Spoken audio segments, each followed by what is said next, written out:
So present ఇప్పుడు మనం articles of association complete చేద్దాం. ఓకేనా, ఏఓఏ. ఓకేనా,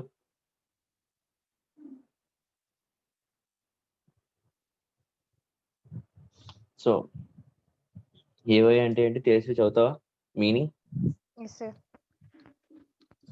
The rules and regulations framed for the internal management of the company, which are set out in a document, is named as Articles of Association. చాలా clear గా చెప్పారు first point లోనే. Rules and regulations framed for internal management అంటే అర్థం ఏంటమ్మా? MOA అంటే ఏంటంటే తేజస్వి, నేను, హేమంత్ ఇలా ఒక 4-5 పెట్టిన కంపెనీకి మిగతా బయట వాళ్ళందరూ అవుట్ సైడర్స్ అవుతారమ్మా. ఆ అవుట్ సైడర్స్ కి ఈ కంపెనీ, మేము పెట్టిన కంపెనీకి మధ్యన రూల్స్ అండ్ రెగ్యులేషన్స్ ఎలా ఉండాలి అనేవి మనకు చెప్పేది ఎంఓఏ అని నేర్చుకున్నాం ఆల్రెడీ. అవుట్ సైడ్ వరల్డ్ తో ఉండే రూల్స్ అండ్ రెగ్యులేషన్స్ అది. In the same way AOA అంటే ఏంటి? Rules and regulations framed for internal management అంటే ఒక కంపెనీలో ఉన్న ఇద్దరు మేనేజర్స్ మధ్యలో ఉండాల్సిన రూల్స్ అండ్ రెగ్యులేషన్స్ ఏంటి, ఆ ఇద్దరు మేనేజర్స్ ఎలా వర్క్ చేయాలి అని చెప్పేది AOA, articles of association. Next, It gives the bylaws which govern the conduct of a company. Okay. Bylaws అంటే ఏంటంటే రూల్స్ అమ్మ. ఎలాగ కంపెనీ అనేది కండక్ట్ అవ్వాలంటే కంపెనీ ఎలా రన్ అవ్వాలి అనేది మనకి ఆర్టికల్స్ ఆఫ్ అసోసియేషన్ చెప్తుందంట. Next, It also helps in achieving the objectives specified in Memorandum of Association. AOA ఏం చేస్తుందంటే మెమరాండమ్ ఆఫ్ అసోసియేషన్ ఒక కంపెనీ ఎలా ఉండాలి అని చెప్పే క్లాజెస్ లో 6 క్లాజెస్ లో చెప్పిందో వాటి యొక్క ఆబ్జెక్టివ్స్ ని ఈ AOA through its internal management achieve చేయడానికి ట్రై చేస్తుందంట. నెక్స్ట్, The articles play a very important role in the affairs of the company.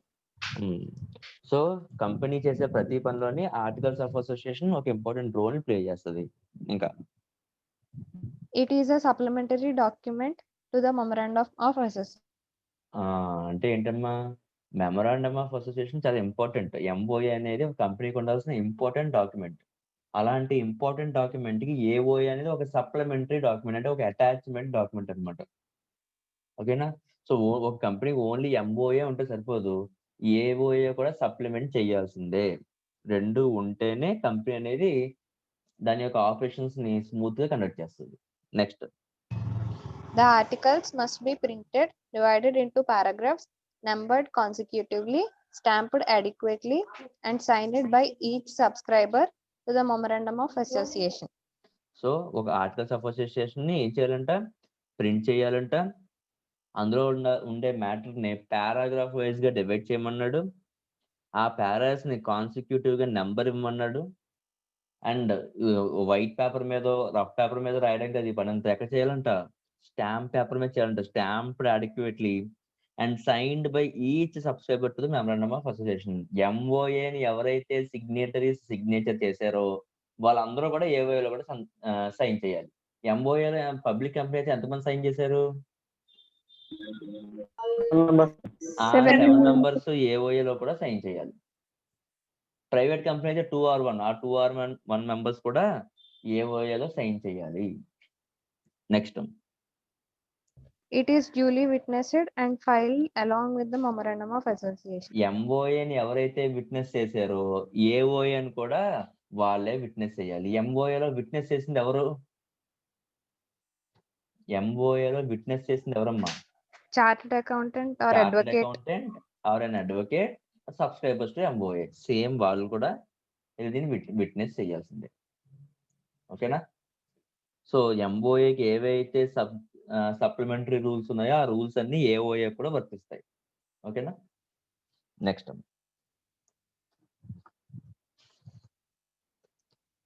So definition చెప్పడమ్మా. ఏఓఏలో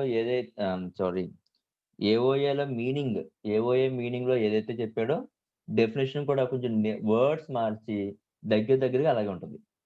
according to section 2 subsection 2 of companies act, articles of association of the company as originally framed or as altered from time to time in pursuance of any previous company's law or of this act. So MOA లానే AOA కూడా ఒక్కసారి prepare చేస్తాం కదా అని చెప్పి ఇంకా మనకు నచ్చినా నచ్చకపోయినా దాన్నే ఫాలో అవ్వాల్సిన అవసరం లేదు. ఏఓఏని కూడా ఏం చేయొచ్చంట, టైమ్ టు టైమ్ ఆల్టర్ చేయొచ్చంట, మార్చుకోవచ్చంట. ఓకేనమ్మా. So AOA of the company has originally framed or has altered from time to time in pursuance of any previous company law or of this act. Next, the private companies limited by shares, companies limited by guarantee, and unlimited companies must have their articles of association. అంటే private companies ఉన్నాయి కదా, ఆ private companies ఏ private companies అయితే limited by shares ఉంటాయో and limited by guarantee కూడా ఉంటుంది. Limited by guarantee గురించి చెప్పట్లేదు వీడు. ఫస్ట్ ఏం చెప్పాడు, limited by shares. Next second point లో companies limited by guarantee and unlimited companies, ఈ 3 కంపెనీస్ కి కూడా వాటి యొక్క ఓన్ ఆర్టికల్స్ ఆఫ్ అసోసియేషన్ ని ప్రిపేర్ చేయాలి. A public company limited by shares may or may not have its own articles. As per Section 26 of Companies Act, it is not obligatory on the part of public limited company to prepare and register the articles of association. It can follow model set of articles given in Schedule A and Schedule of the Act. Amma, private company, limited by shares, limited by guarantee, unlimited company. వీటికి మాత్రం ఖచ్చితంగా వాటి యొక్క సొంత AOS ని అంటే articles of association ని prepare చేసుకోమన్నాడు. ఇక్కడ వరకు ఓకే. మరి పబ్లిక్ కంపెనీని ఎందుకు ప్రిపేర్ చేయొద్దన్నాడు? పబ్లిక్ కంపెనీ కావాలంటే వాళ్ళు own articles of association prepare చేసుకోవచ్చు. ఒకవేళ వాళ్ళు ఓన్‌గా ప్రిపేర్ చేసుకోవడం వాళ్ళకి ఆహ్, తెలియకపోతే ఓన్‌గా ప్రిపేర్ చేసుకోకపోతే ఓన్‌గా ప్రిపేర్ చేయాలి అనే ఆబ్లిగేషన్ లేదంట. వాళ్ళు కావాలంటే ఏం చేసుకోవచ్చంట, మోడల్ సెట్ ఆఫ్ ఆర్టికల్స్. ఓకేనమ్మా. ఆర్ఓసి దగ్గరికెళ్తే మోడల్ అంటే బ్లాంక్ ఏఓఏ ఇస్తారు. ఆ బ్లాంక్ ఏఓఏలోని మనం మన డీటెయిల్స్ ఫిల్ చేస్తే చాలు. అంతేగాని private companies limited by shares, limited by guarantee and unlimited companies లాగా సొంత ఆర్టికల్స్ ఆఫ్ అసోసియేషన్ ప్రిపేర్ చేయాల్సిన అవసరం లేదు. ఓకేనమ్మా. Next, it can follow model set of articles given in table A in schedule 1 of the act. Next, the articles of association can be altered by passing A special resolution. అమ్మ, special resolution అంటే ఏంటో ఒకసారి చెప్పినట్టు గుర్తు నాకు. ఎవరికైనా గుర్తుందా special resolution అంటే ఏంటో? Special resolution appointment and retirement of directors లో చెప్పారు సార్. ఏం చెప్పాను స్పెషల్ రిజల్యూషన్ అంటే? General resolution, special resolution 2 resolutions ఉంటాయమ్మా. జనరల్ రిజల్యూషన్ అంటే ఏంటి? నార్మల్‌గా డైరెక్టర్స్ ఆ రూల్‌ని పాస్ చేస్తే చాలు. షేర్ హోల్డర్స్ ఈ గురించి ఆలోచించక్కర్లేదు. స్పెషల్ రిజల్యూషన్ అంటే ఏంటంటే యాన్యువల్ జనరల్ మీటింగ్ అనేది జరుగుతదమ్మా. ఎవ్రీ ఇయర్ ఒక జనరల్ మీటింగ్ జరుగుతది. జనరల్ బాడీ మీటింగ్ అనేది. ఆ యాన్యువల్ జనరల్ బాడీ మీటింగ్‌లో టోటల్ షేర్ హోల్డర్స్ 2/3 మెంబర్స్ ఆ రూల్‌ని యాక్సెప్ట్ చేయాలి. అప్పుడే ఆ బిల్ పాస్ అవుతది. 2/3 2/3 పర్సెంటేజ్ ఎక్కువ, ఆహ్, 2/3 పర్సెంటేజ్ కన్నా ఎక్కువ మంది మీరు చేస్తున్న ఈ మార్పు లేదా మీరు కొత్తగా చేస్తున్న ఈ ఈ రూల్ మాకిష్టమే అని 2/3 మెంబర్స్ గాని ఒప్పుకుంటే అప్పుడు ఆ చేంజ్ చేయగలరంట. అలా 2/3 మెంబర్స్ ఒప్పుకోవడాన్ని ఏమంటారంటే స్పెషల్ రిజల్యూషన్ అంటారు. సో ఏఓఏలో ఏమైనా ఆల్టర్ చేద్దామంటే 2/3 మెంబర్స్ ఒప్పుకోవాలి. ఒకళ్ళో ఇద్దరు ఒప్పుకుంటే సరిపోదు. Next, each subscriber to the memorandum must sign the articles in the presence of at least 1 witness. ఎవరైతే మెమోరాండమ్ సబ్‌స్క్రైబ్ చేస్తారో వాళ్ళు ఏఓఏని కూడా సబ్‌స్క్రైబ్ చేయాలి. ఓకేనమ్మా. In the presence of at least 1 witness. ఒక విట్‌నెస్ అని ఉండాలి. మనకు తెలిసిన 3 విట్‌నెస్‌లు ఉన్నారు. ఒక విట్‌నెస్ ఎవరు? Chartered accountant. ఇంకో విట్‌నెస్ ఎవరు? అడ్వొకేట్. ఓకేనమ్మా. సో ఇలాంటి విట్‌నెస్‌ల ముందు మెమోరాండమ్‌ని సైన్ చేయాలి. ఆర్టికల్స్‌ని సైన్ చేయాలి. ఎవరైతే మెమోరాండమ్ ఆఫ్ అసోసియేషన్‌ని సబ్‌స్క్రైబ్ చేశారో వాళ్ళే ఏఓఏ అని కూడా ఒక విట్‌నెస్ ముందు సైన్ చేసి పెట్టాలి. సో సింపుల్‌గా ఏఓఏ అంటే ఏంటి? ఇంటర్నల్ మేనేజ్‌మెంట్ ఎలా వర్క్ చేయాలి? దాని యొక్క బిజినెస్ ఆపరేషన్స్ ఎలా కండక్ట్ చేయాలి? అని చెప్పే రూల్స్ అండ్ రెగ్యులేషన్స్ అన్నీ ఏఓఏలో ఉంటాయి. ఓకేనమ్మా. అది ఒరిజినల్‌గా ఫ్రేమ్ చేసిందే అలా ఫాలో అవ్వాల్సిన అవసరం లేదు. టైమ్ టు టైమ్ మనం దాన్ని ఆల్టర్ చేయొచ్చు. ఓకేనా. ప్రైవేట్ కంపెనీ ఖచ్చితంగా దాని యొక్క సొంత ఏఓఏ ఉండాలి. పబ్లిక్ కంపెనీ సొంత ఏఓఏ ప్రిపేర్ చేయాల్సిన అవసరం లేదు. మోడల్ ఏఓఏలోని దీని యొక్క ఈ పబ్లిక్ కంపెనీ యొక్క డీటెయిల్స్ ఫిల్ చేస్తే చాలు. ఓకేనమ్మా. ఏదన్నా ఏఓఏలో మార్పులు చేయాలి అంటే స్పెషల్ రిజల్యూషన్ ఉండాలి. జనరల్ రిజల్యూషన్‌తో ఆల్టరేషన్ చేయలేము. ఖచ్చితంగా స్పెషల్ రిజల్యూషన్ అనేది ఉండాలి. ఓకేనమ్మా. అలాగే మెమరాండమ్‌ని ఎవరైతే సబ్‌స్క్రైబ్ చేస్తున్నారో వాళ్ళే ఏఓఏని కూడా సబ్‌స్క్రైబ్ చేయాలి. అట్‌లీస్ట్ 1 విట్‌నెస్ ఉండాలి. ఏమైనా డౌట్స్ ఉన్నాయమ్మా? ఏఓఏలో definition and meaning of articles of association ఏమైనా డౌట్స్ ఉన్నాయా? నెక్స్ట్ ఆర్టికల్స్ ఆఫ్ అసోసియేషన్‌లో ఏమేం కంటెంట్స్ ఉండాలి? అమ్మ ఎంఓఏలో ఉండే కంటెంట్స్ పేరేం చెప్పుకున్నాం చెప్పండి? Clauses, sir. అలాంటి క్లాజెస్ ఏఓఏలో ఉండవు. ఏఓఏలో ఉండేవేంటి కంటెంట్స్ అమ్మ. ఎంఓఏలో క్లాజెస్ అంటాం. ఏఓఏలో కంటెంట్ అంటాం. ఓకేనా? సో, అలాంటి కంటెంట్స్ 14 పాయింట్స్ ఉన్నాయమ్మ. ఆ 14 పాయింట్స్‌ని చూద్దాం. ఓకేనా? చరిష్మా చదువుతావా? Yes, sir. చదువు. Procedure for issuing share capital, the amount of share capital issued, types of shares, number of shares, calls on shares, rights and privileges of different categories of shareholders must be mentioned in the articles of association. Share క్యాపిటల్‌ని ఏ విధంగా issue చేస్తున్నారు? Procedure of issuing share capital అనేది ఉండాలి first point. ఏంటి share capital గురించి ఉండాల్సిన details ఏంటంట? The amount of share capital issued 5 లాక్సా? 10 లాక్సా? 15 లాక్సా? ఎన్ని లాక్స్ ఎంత అమౌంట్ షేర్ క్యాపిటల్‌ని మీరు ఇష్యూ చేస్తున్నారు? ఆ టోటల్ అమౌంట్ ఉండాలి. టైప్స్ ఆఫ్ షేర్స్ ఎన్ని రకాల షేర్లు? ఈక్విటీ షేర్సా? ప్రిఫరెన్స్ షేర్సా? ఓకేనమ్మా. ఇలా ఏ టైప్ ఆఫ్ షేర్స్ ఇష్యూ చేస్తున్నారు? ఆ టైప్ యొక్క నేమ్ ఏంటి? Next number of shares 1000 షేర్సా? 100 షేర్సా? ఎన్ని షేర్స్? టోటల్ షేర్స్ ఎన్ని? Calls on shares first call, second call, third call ఉన్నాయా? లేదా ఫస్ట్, సెకండ్, ఫైనల్ కాల్ ఉన్నాయా? అది ఎన్ని కాల్స్ ఉన్నాయి? Number of calls. అమ్మ కాల్స్ గురించి మనం చెప్పుకున్నాం కదమ్మా. Yes, sir. కాల్స్ ఎక్కడ? Yes, sir. ఒక షేర్‌ని పిలిచే టైంలో ఒకేసారి అమౌంట్ పిల్లదు కంపెనీ. కంపెనీ ఇన్‌స్టాల్‌మెంట్స్‌లో పిలుస్తది. ఆ ఇన్‌స్టాల్‌మెంట్స్‌లో first at the time of application, at the time of allotment కాకుండా మిగతా ఇన్‌స్టాల్‌మెంట్స్‌ని ఏమంటామమ్మా? కాల్స్ అంటాం. అలాంటి కాల్స్ ఎన్నున్నాయి అని కూడా మనం చెప్పాలంట. ఇంకా స్పెషల్ రైట్స్ గాని, స్పెషల్ ప్రివిలేజెస్ గాని ఎవరికైనా ఇస్తామా షేర్ హోల్డర్స్‌కి ఇస్తుంటే అవి కూడా మెన్షన్ చేయాలి ఏఓఏలో. ఏఓఏలో ఫస్ట్ పాయింట్‌లో. అమ్మ మనం ఏఓఏ మీనింగ్ చదువుకున్నప్పుడు చెప్పుకున్నామా? It should be in paragraphs. It should be consecutively numbered అని చదువుకున్నాం కదా! సేమ్ ఇలాగే మనం ఏఓఏ అని ప్రైవేట్ కంపెనీ అయితే ప్రిపేర్ చేస్తది. పబ్లిక్ కంపెనీ అయితే ఆల్రెడీ ఇవన్నీ కూడా బ్లాంక్స్ రూపంలో ఉంటాయి. ఆ బ్లాంక్స్ మనం ఫిల్ చేస్తే చాలు. నంబర్ ఆఫ్ షేర్స్ బ్లాంక్ ఉంటది. అక్కడ మనం ఫిల్ చేస్తాం 5000 అని. ఓకేనా? వాటిని మోడల్ ఏఓఏస్ అంటారు. Next second one. Procedure for transfer and forfeiture of shares. ఇప్పుడు తేజస్వికి షేర్ కొనుక్కుంది కదా! తనకి నచ్చలేదు. ఆ షేర్ తన దగ్గర ఉండడం. తను అమ్మేద్దాం అనుకుంటుంది. అమ్మేద్దాం అనుకుంటే ఏంటి?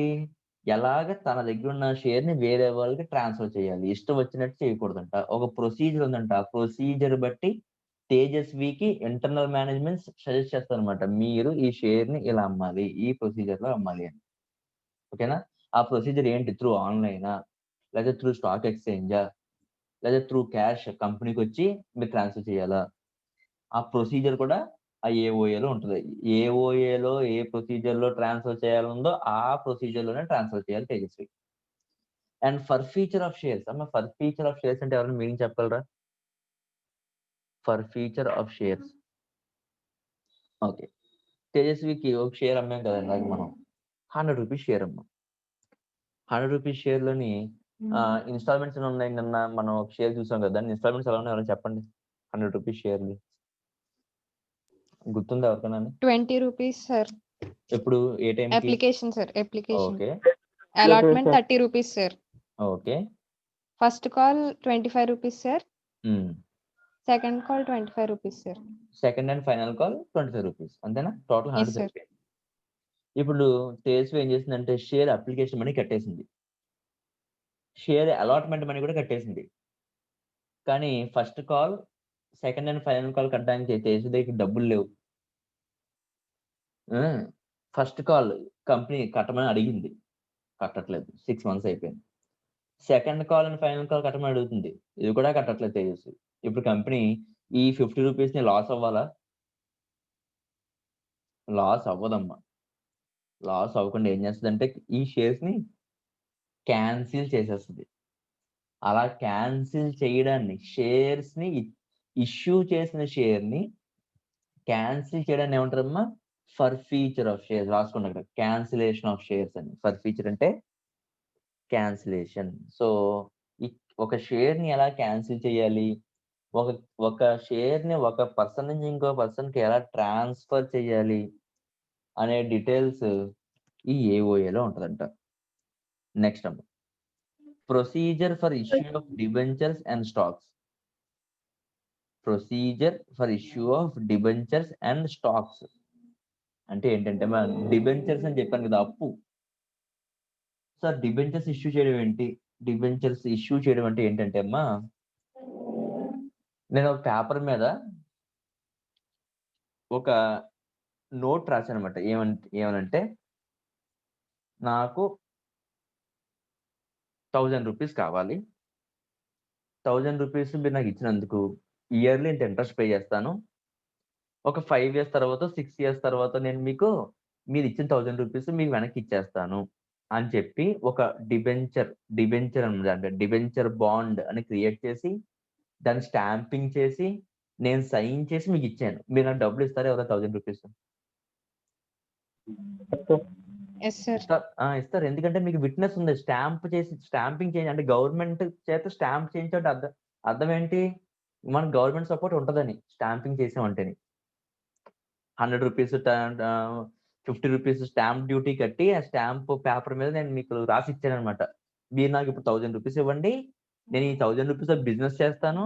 నాకు వచ్చిన ప్రాఫిట్‌లో మీకు ఇంట్రెస్ట్ కడతాను అంటున్నాను. ఇంట్రెస్ట్ అంటున్నానమ్మా. డివిడెండ్ అంటలేదు. డివిడెండ్ అంటే ఏంటి? ప్రాఫిట్. ప్రాఫిట్ ఎవరికి ఇస్తాను నేను?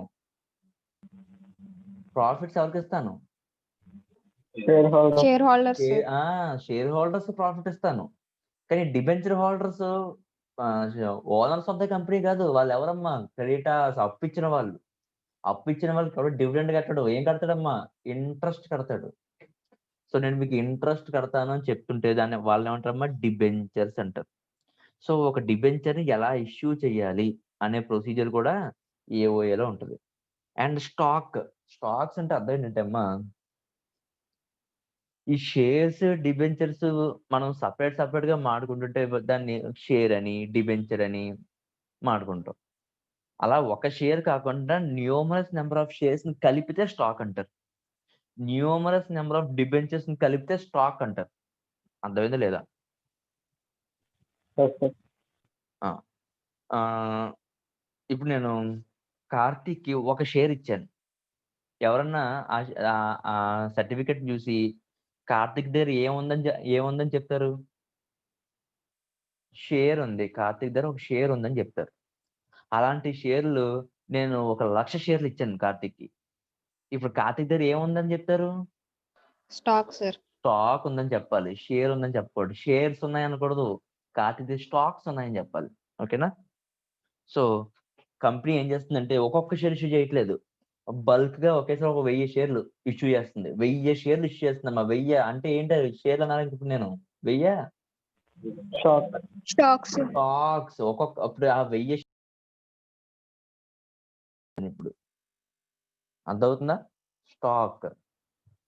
So, issue of debentures and stocks. Next చదవమ్మా Charishma. Next. Power to alter as well as reduce share capital and its procedure for alteration. ఏంటంట షేర్ క్యాపిటల్ నేను ఫస్ట్ 10 lakhs పెట్టుకున్నానమ్మా. ఎక్కువైపోతుంది. నాకు అంత అక్కర్లేదు. నేను 7,50,000 తగ్గించుకుందాం అనుకుంటున్నాను. తగ్గించుకోవచ్చా? తగ్గించుకోక్కర్లేదా? తగ్గించుకోవచ్చు. ఆ తగ్గించుకునే ప్రొసీజర్ ఎలాగో కూడా మనకి ఏఓఏలో చెప్తుందన్నమాట. మనం 10 lakhs తీసుకొని అనవసరంగా మనం ఊరికే ఏం కట్టాలి? డివిడెండ్స్ పే చేయాలి షేర్ హోల్డర్స్‌కి. మనకు అంత అవసరం లేదు. మనకు 7,00,000 క్యాపిటల్ ఉంటే చాలు. సో నేను ఫస్ట్ 10 laక్స్ అని పెట్టుకున్న దాన్ని ఎంత తగ్గిస్తానమ్మా, 2,50,000 తగ్గించి 7,50,000 తీసుకొచ్చాను. అలా తీసుకురావచ్చు. అలా తీసుకురావడం గల ప్రొసీజర్ అలా ఆల్టర్ చేయడానికి కావాల్సిన ప్రొసీజర్ కూడా ఎవరు ఎక్స్‌ప్లెయిన్ చేస్తారు? ఏఓఏ ఎక్స్‌ప్లెయిన్ చేస్తది. అమ్మ ఇవన్నీ కూడా ఔట్ సైడ్ వరల్డ్‌తో చేసే పనులు కాదు. ఇవన్నీ కూడా ఇంటర్నల్ మేనేజ్‌మెంట్ చేసే పనులు. అందుకే ఏఓఏలో ఉన్నాయి. ఓకేనా? Next. The their powers, their duties, and remuneration. Tejaswi, నువ్వు ఒక బిజినెస్ పెట్టావమ్మా. నువ్వు బిజినెస్ పెట్టి నీ బిజినెస్‌లో ఒక మేనేజర్‌ని అపాయింట్ చేద్దాం అనుకుంటున్నావు. నువ్వు నీ బిజినెస్‌లో మేనేజర్‌ని అపాయింట్ చేయడం అనేది ఇంటర్నల్ మేనేజ్‌మెంట్ డెసిషనా? లేదా ఔట్ సైడ్ వరల్డ్‌తో డెసిషనా? Internal management decision. Internal so, management decisions. అందుకే ఏఓఏలో ఉందన్నమాట. సో, ఒక డైరెక్టర్‌ని ఎలా అపాయింట్‌మెంట్ చేయాలి? ఆ డైరెక్టర్‌కి ఏమేం పవర్స్ ఇవ్వాలి? ఆ డైరెక్టర్ మన కంపెనీలో ఏమేం డ్యూటీస్ చెయ్యాలి? ఓకేనమ్మా? ఈ డ్యూటీస్, ఈ పవర్స్ తను ఎగ్జిక్యూట్ చేస్తున్నందుకు తనకి ఎంత సాలరీ ఇవ్వాలి? ఇవన్నీ ఇంటర్నల్ అఫైర్ కాబట్టి ఇవన్నీ ఎక్కడ చెక్ చేసుకోమంటున్నారు? ఏఓఏలో చెక్ చేయమంటున్నారు. నా డౌట్ ఏంటంటే, ఇప్పుడు నేను అభిరామ్ అనే ఒక సప్లయర్ ఉన్నాడు మన కంపెనీకి. అభిరామ్ ఆన్ క్రెడిట్ మనకి గూడ్స్ ఇస్తున్నాడు.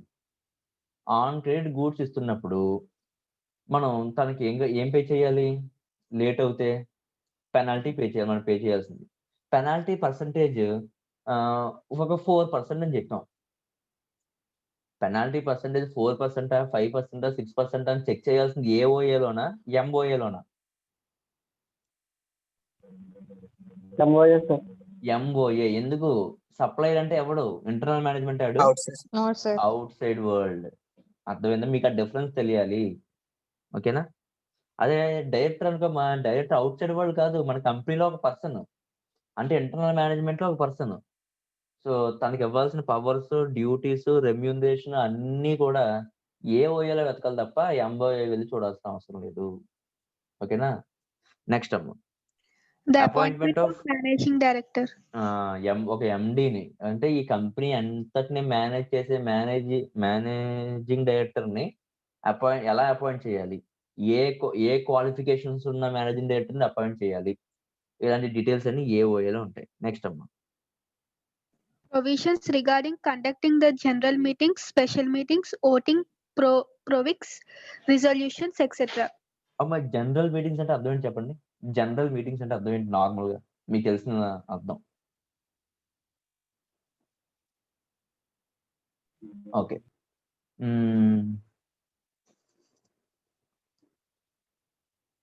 ఒక ఎవ్రీ ఇయర్ మీ ఎగ్జామ్స్ ఏ ఇయర్‌లో జరిగేవి? 10థ్ క్లాస్ ఎగ్జామ్ అనుకుందాం. ఏ ఇయర్‌లో జరిగేవి? అమ్మ తెలీదమ్మా మీకు ఎగ్జామ్స్ ఎప్పుడు జరుగుతాయో? 10థ్ క్లాస్ ఎగ్జామ్స్. March sir. మార్చ్‌లో జరుగుతాయి. అదేంటి జనరల్. ఎవరికి తెలిసినా తెలియకపోయినా జనరల్‌గా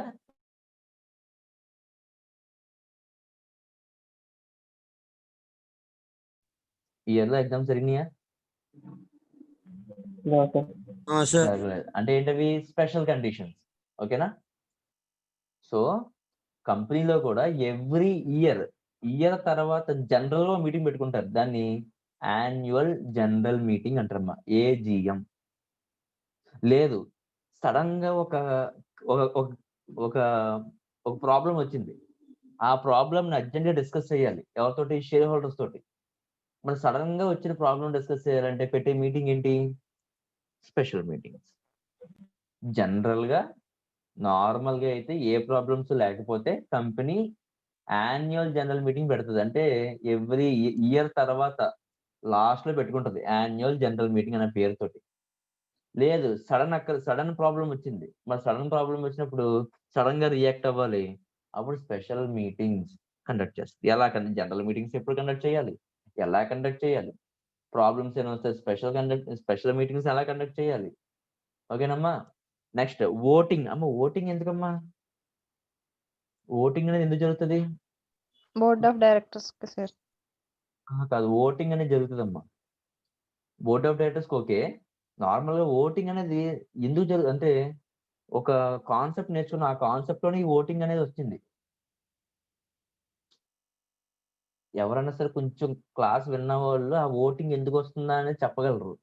ఇంతకు ముందు కూడా డిస్కస్ చేసాం. ఏదైనా రిజల్యూషన్స్ తీసుకోవాల్సి వచ్చినప్పుడు, రిజల్యూషన్స్ అంటే ఏంటి? General resolution, special resolution. ఆ రిజల్యూషన్ ఊరికే తీసుకోరు. ఓటింగ్ పెట్టి 2/3 మెంబర్స్ వచ్చారా లేదని ఓటింగ్ చెక్ చేస్తారు. 2/3 మెంబర్స్ ఒప్పుకుంటే స్పెషల్ రిజల్యూషన్. ఓకేనా? లేదు నార్మల్‌గా ఇలాంటి 2/3, 1/3 క్యాలిక్యులేషన్ లేదు. ఒప్పుకున్నారా లేదా? మనం బోర్డ్ ఆఫ్ డైరెక్టర్స్ ఒప్పుకున్నారా లేదా? బోర్డ్ ఆఫ్ డైరెక్టర్స్ ఒప్పేసుకున్నారు అనుకుంటే దాన్ని ఏమంటారమ్మా? General resolution. స్పెషల్ రిజల్యూషన్ టైమ్‌లో ఓటింగ్ ఎలా జరపాలి? బ్యాలెట్ పేపరా? రైజ్ ఆఫ్ హ్యాండ్సా? ఇలా ఓటింగ్ మీకు తెలుసు కదా! ఒక బాక్స్ పెట్టి ఆ బాక్స్‌లో నాకు ఇష్టం లేదా అని చెప్పి పేపర్ మీద రాసి ఆ బ్యాలెట్ బాక్స్‌లో వేస్తే దాన్ని బ్యాలెట్ ఓటింగ్ అంటారు. లేదు ఎవరికి ఇష్టమో వాళ్ళు చేతులు ఎత్తండి అంటే రైజ్ ఆఫ్ హ్యాండ్స్ అంటారు. ఓకేనా? అంటే బల్లలు కొట్టండి. ఎక్కువ సౌండ్ వస్తే ఎక్కువ సౌండ్ వచ్చిందనుకో ఎక్కువ మంది ఆహ్, ఆహ్, ఆ రిజల్యూషన్‌ని ఇష్టపడుతున్నట్టు పాస్ చేస్తాం. సో, ఓటింగ్ ఎక్కడ ఉపయోగపడుతది? At the time of resolutions. ఓకేనమ్మా. Next proxies. ప్రాక్సీస్ కూడా చెప్పుకున్నట్టు గుర్తు నాకు. చెప్పామా ఎప్పుడన్నా? ఎప్పుడన్నా వచ్చిందా మనకి ప్రాక్సీ అంటే? Yes sir. చెప్పమ్మా ప్రాక్సీ అంటే ఏంటి? ఒకరిని అపాయింట్ చేసినప్పుడు వారు వేరే చోటకి వెళ్ళేటప్పుడు హ్మ్. అందరి డెసిషన్ తీసుకుని వేరే వాడిని అపాయింట్ చేసి వెళ్ళాలి సార్.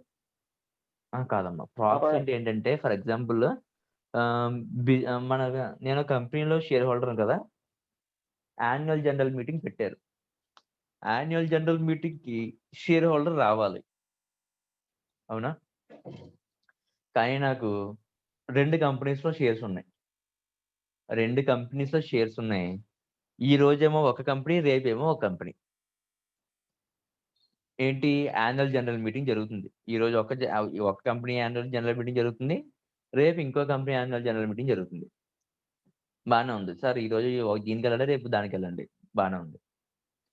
ఒకటి ఇండియాలో జరుగుతుంది. ఇంకోటి ఇండియాలోనే ఢిల్లీలో ఒకటి అండ్ ఇండియాలోనే కన్యాకుమారిలో ఒకటి జరుగుతుంది మీటింగ్.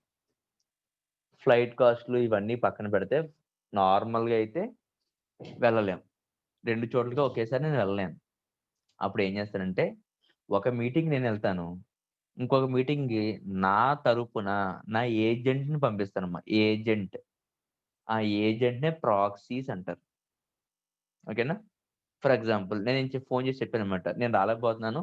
నా తరపున నా స్టూడెంట్ అభిరామ్‌ని పంపిస్తానని చెప్పాను. సో, ఇప్పుడు అభిరామ్ ఏమవుతాడు నాకు? ప్రాక్సీ అవుతాడు. ఓకేనా? నెక్స్ట్. నెక్స్ట్ చదవండి. Provisions relating to dividends and reserves.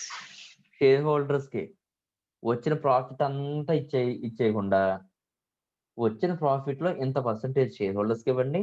ఇంత పర్సెంట్ ఫ్యూచర్ పర్పస్ కోసం రిజర్వ్‌లో పెట్టండి. ఎంత షేర్ హోల్డర్స్‌కి ఇవ్వాలి? ఎంత రిజర్వ్‌లో పెట్టాలి?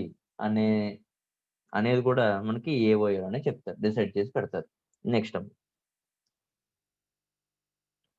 Rules for preliminary contracts. Preliminary contracts అంటే ప్రిలిమినరీ అంటే వర్డ్ మీనింగ్ ఏమైనా చెప్పగలరా? ప్రిలిమినరీ. First sir. స్టార్టింగ్ అంతేనా? ఫస్ట్ టైమ్ లేదా స్టార్టింగ్. సో, ఒక కంపెనీ బిజినెస్ స్టార్ట్ చేయాలంటే ఏం చేయాలి చెప్పండమ్మా? పబ్లిక్ కంపెనీ బిజినెస్ స్టార్ట్ చేయాలంటే ఏం చేయాలి? అంతసేపు ఆలోచించకూడదు. వెంటనే టక్‌మని చెప్పాలి. పబ్లిక్ కంపెనీ బిజినెస్ స్టార్ట్ చేయాలంటే ఏం చేయాలి? నేర్చుకున్నాం కదా ఆల్రెడీ. అమ్మ పబ్లిక్ కంపెనీ బిజినెస్ స్టార్ట్ చేయాలంటే ఏం చేయాలిరా? క్యాపిటల్ తీసుకురావాలి sir. Certificate of commencement of business. నేను క్లియర్‌గా చెప్పాను. ఓన్లీ పబ్లిక్ కంపెనీయే. ప్రైవేట్ కంపెనీ కూడా క్యాపిటల్ తీసుకురావాలి. పబ్లిక్ కంపెనీ కూడా క్యాపిటల్ తీసుకురావాలి. క్యాపిటల్ గురించి కాదు ఇక్కడ నేను అడుగుతుంది. బిజినెస్ స్టార్ట్ చేయాలి అంటే certificate of commencement of business public కంపెనీయే తీసుకురావాలి. ప్రైవేట్ కంపెనీ తీసుకోవాల్సిన అవసరం లేదు. అందుకు నేను అడుగుతున్నాను ఎవరికి వెలుగుతుందేమో బుర్రని. Certificate of commencement of business తీసుకొస్తే ఆ సర్టిఫికేట్ ఉంటేనే పబ్లిక్ కంపెనీ ఏం చేయొచ్చు, తన యొక్క బిజినెస్ స్టార్ట్ చేయొచ్చు. కానీ ఇక్కడ ఏం జరిగిందంటే certificate of commencement of business ఇంకా జరగలేదు. రిజిస్ట్రేషన్ అయిపోయింది, కంపెనీ యొక్క రిజిస్ట్రేషన్ అయిపోయింది, కానీ certificate of commencement of business ఇంకా రాలేదు. సో ఈ రిజిస్ట్రేషన్ అయిపోయిన తర్వాత ఈ certificate of commencement of business రాక ముందు మధ్యలో పీరియడ్ ఉంటుంది కదా, ఒక టైం ఉంటుంది, 1 month 2 months టైం ఉంటుంది కదమ్మా. ఆ టైంలో నువ్వేనా కాంట్రాక్ట్ లోకి ఎంటర్ అవుతుంటే, నువ్వేదైనా బిజినెస్ ప్రపోజల్ యాక్సెప్ట్ చేస్తుంటే ఆ కాంట్రాక్ట్స్ ఏమంటే ప్రిలిమినరీ కాంట్రాక్ట్స్ అంటారమ్మా. అంటే certificate of commencement of business రాకముందు నువ్వు చేసిన కాంట్రాక్ట్స్, డీలింగ్స్, వీటిని అన్నిటినీ ఏమని పిలవాలి, ప్రిలిమినరీ కాంట్రాక్ట్స్. ఆ ప్రిలిమినరీ కాంట్రాక్ట్స్ ఇంకా మనకి certificate of commencement of business రాలేదు కాబట్టి వాటికి కొన్ని రూల్స్ అండ్ రెగ్యులేషన్స్ పెట్టుకోమంటున్నాడు. ఓకేనా? ఆ రూల్స్ అండ్ రెగ్యులేషన్స్ ఎలా ఉండాలి, certificate of commencement of business అనే సర్టిఫికేట్ రాగానే వెంటనే స్టార్ట్ చేసేట్టు ఉండాలి రూల్స్ అండ్ రెగ్యులేషన్స్. అంతేగాని అది ఎలా ఉండకూడదు అంటే సర్టిఫికేట్ ఆఫ్ కమెన్స్మెంట్ బిజినెస్ రాకుండా మనం బిజినెస్ చేసినట్టు ఉండకూడదు.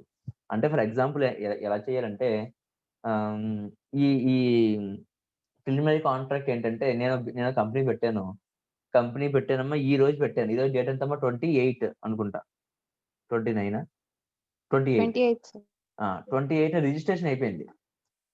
Certificate of commencement of business ఎప్పుడు వస్తుందంటే అమ్మా నెక్స్ట్ మంత్, అంటే December 10th వస్తుంది.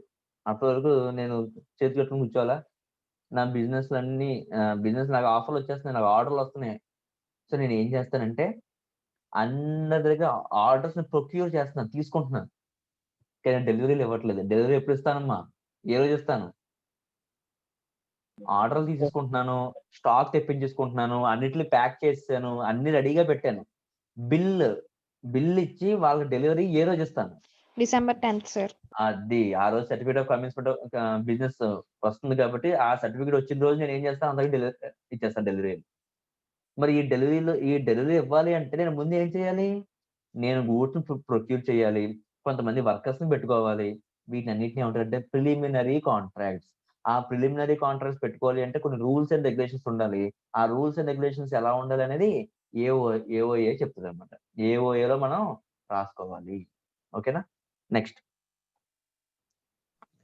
Provisions regarding the use of common seal. అమ్మ కామన్ సీల్ అంటే ఏంటి? Company signature, sir. Signature, sir. Company signature, company చేస్తున్నట్టే ఇంక సిగ్నేచర్. ఆ సిగ్నేచర్ తీసుకెళ్లి ఏ ప్యూన్ దగ్గర, ఏ క్లర్క్ దగ్గర, ఏ నార్మల్ అకౌంటెంట్ దగ్గర పెడతాడు, ఊరుకుంటాడా? No, sir. అడేం No, sir. చేస్తాడు, మొత్తం దాని అంతా కూడా దుర్వినియోగం చేస్తాడు. అంటే ఏంటి, దాన్ని రాంగ్ పర్పసెస్ కోసం వాడతాడు. కాబట్టి ఏం చేయాలి, ఆ కామన్ సీల్ ని ఏ పేపర్స్ మీద స్టాంప్ చేయాలి, ఆ కామన్ సీల్ ఏ టైం నుంచి ఏ టైం వరకు కంపెనీ బయట కంపెనీ యూజ్ చేసే టైమింగ్ అనమాట. ఈ టైం నుంచి ఈ టైం వరకు యూజ్ చేయాలి. చూడండి బ్యాంక్స్ చూడండి 10 to 4 వాళ్ళు 10 to 5 వర్క్ చేస్తే తర్వాత వర్క్ చేయవు. అలా కామన్ సీల్ వెయ్యాలి అన్నా కూడా ఇంత టైం ఉండాలి, ఆ టైంలోనే కామన్ సీల్ వెయ్యాలి. ఎవరు పడతాడు వేసేయకూడదు, ప్యూను, క్లర్క్, అకౌంటెంట్ వీళ్ళు వేయకూడదు. ఎవరు వేయాలి, Secretary, sir. అది గుర్తుంది, సూపర్. కంపెనీ సెక్రటరీ దగ్గర మాత్రమే ఉంచాలి. ఇలా ఎవరి దగ్గర ఉంచాలి, ఏ టైంలో యూజ్ చేయాలి, ఎక్కడ పెట్టాలి, ఏ పేపర్స్ మీద కంపెనీ సైన్ చేయాలి, ఇవన్నీ కూడా ముందుగానే ఏఓఏలో డిసైడ్ చేసుకుని పెట్టుకోవాలి. అవును, కామన్ సీల్ అనేది అవుట్ సైడ్ వరల్డ్ తో డీలింగా లేకపోతే ఇంటర్నల్ మేనేజ్మెంట్ సంబంధించిన విషయం?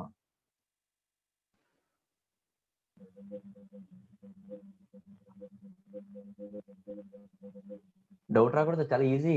Common seal out side world కి సంబంధించిన ఆథరైజేషన్ ఇస్తాం, అది ఓకే.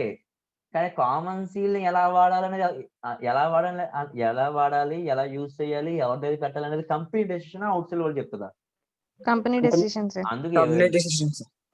అందుకే ఏఓఏలో వచ్చింది. ఓకేనమ్మా? Next, Preparation of accounts and audit and method of appropriation of profits. కంపెనీలో అకౌంట్స్ ని ఎలా ప్రిపేర్ చేయాలి అండ్ ఆ అకౌంట్స్ ని ఎలా ఆడిట్ చేయాలి. ఆడిట్ అంటే ఏంటి చెప్పున్నాను ఆల్రెడీ. ఆడిట్ అంటే ఏంటమ్మా? చెక్ చెక్ చేయడం చేయడం. సార్. మనం ప్రిపేర్ చేసిన అకౌంట్స్ ని చెక్ చేయడానికి ఏమంటారమ్మా? ఆడిట్ అంటాం. అలా ఆడిట్ చేసే వాళ్ళని ఏమంటాం? ఆడిటర్స్ అంటాం. ఆడిటర్ అవ్వాలంటే ఏం క్వాలిఫికేషన్ ఉండాలి? CS. సిఏ క్వాలిఫికేషన్ ఉంటే ఆడిటర్ అవుతారు. ఆడిటర్స్ అంటే సిఏస్ అకౌంట్స్ ని ప్రిపేర్ చేయరు. ఏం చేస్తారమ్మా? నార్మల్ అకౌంటెంట్స్ ప్రిపేర్ చేసిన అకౌంట్స్ ని చెక్ చేస్తారు. అందుకే మనల్ని ఆడిటర్స్ అంటారు. ఓకేనా? And method of appropriation of profits. అమ్మ అప్రాప్రియేషన్ ఆఫ్ ప్రాఫిట్స్ అంటే ఏంటమ్మా? నాకు ₹1,00,000 ప్రాఫిట్ వచ్చింది. దాన్ని డివిడెండ్స్ రూపంలో షేర్ హోల్డర్స్ ఎంత ఇవ్వాలి? దాన్ని ఫ్యూచర్ పర్పస్ ఏదైనా ప్రాబ్లమ్ అయితే వెంటనే వాడుకోవడానికి రిజర్వ్ లో ఎంత పెట్టాలి? ఇప్పటికిప్పుడు అర్జెంట్ అసెట్ కొనడం గానీ, లేకపోతే ఏదైనా అర్జెంట్ పేమెంట్స్ ఉంటే అర్జెంట్ పేమెంట్స్ ఎలా చేయాలి?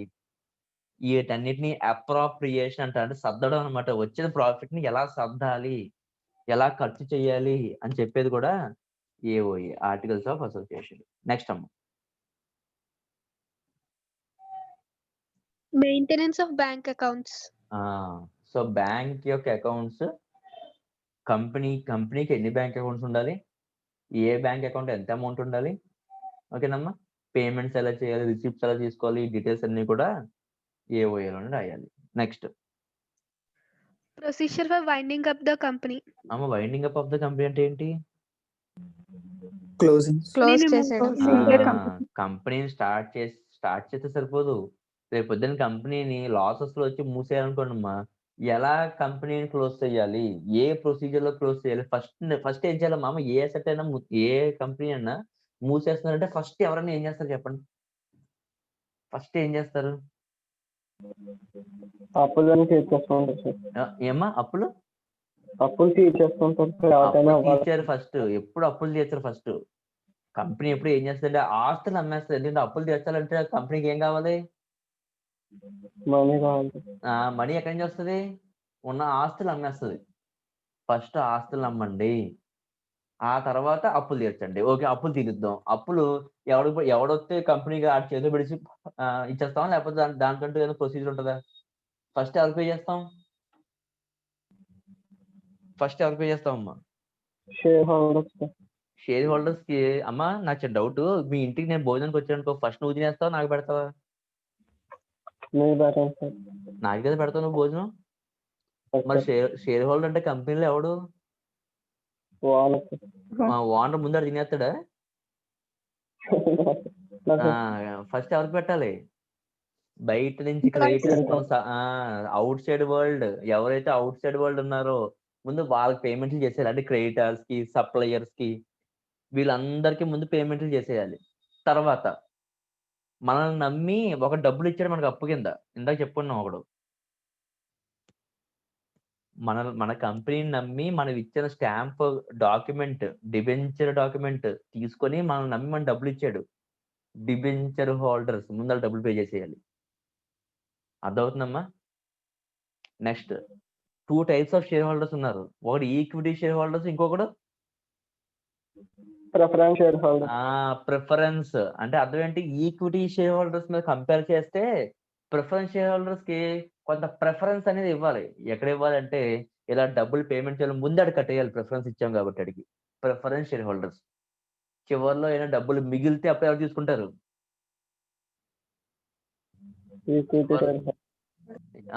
Equity share holders. అంటే మీ ఇంటికి వచ్చిన తర్వాత నువ్వు వండిందంతా నేను ముందు మొత్తం నేను తినేసాను అనుకో, నువ్వు పస్తులు పడుకోవాలి. లేకపోతే నేను తిన్నాక ఏదైనా మిగిలింది అనుకో, అది నువ్వు తినాలి. అర్థమైందమ్మా? సేమ్ మన ఇంట్లో మనం ఏదైతే ప్రొసీజర్ ఫాలో అవుతామో, వైండింగ్ అప్ ఎలా జరగాలి కంపెనీ అనేది ప్రొసీజర్ ని కంపెనీ అలా డ్రాఫ్ట్ చేయాలి ఏఓఏలో. నెక్స్ట్ అమ్మా. Other rules and regulations of the company. ఇంకా కంపెనీకి సంబంధించిన ఈ పైన చెప్పిన 13 కాకుండా వేరే రూల్స్ అండ్ రెగ్యులేషన్స్ ఏమన్నా ఇంపార్టెంట్, కంపెనీకి అవసరం అని ఏదైనా ఉంటే అవన్నీ కూడా 14th పాయింట్ లో రాస్తాం. ఓకేనా? సో 14 పాయింట్స్ ఎవరికైనా డౌట్స్ ఉన్న వాళ్ళు చెప్తే ఏవోయే మళ్ళీ డిస్కస్ చేద్దాం ఫాస్ట్‌గా. ఒక్కసారి చదివిన 14 పాయింట్స్ స్పీడ్‌గా ఫాస్ట్‌గా చదువు, డౌట్స్ ఏమైనా ఉంటే అడుగుతారు. చదువు. Yes, sir. First one, procedure for issuing share capital, the amount of share capital issued, types of shares, number of shares, calls on shares, rights and privileges of different categories of shareholders must be mentioned in the articles of association. Second one, procedure for transfer and forfeiture of shares. Third point, procedure for issue of debentures and stocks. Fourth point, powers to alter as well as reduce share capital and its procedure for alteration. Fifth point, the appointment of directors, their powers, duties, and remuneration. Sixth point, the appointment of managing director. Seventh point, provisions regarding conducting the general meetings, special meetings, voting, resolutions, etc. 8th point, provisions relating to dividends and reserves. 9th point, rules for preliminary contracts. 10th point, provisions regarding the use of common seal. 11th point, preparation of accounts and audit, the method of appropriation of profits. 12th point, maintenance of bank accounts. 13th point, procedure for winding up the company. 14th point, other rules and regulations of the company. ఎవరికైనా doubts ఉంటే అడగండమ్మా స్పీడ్‌గా. ఏఓఏలో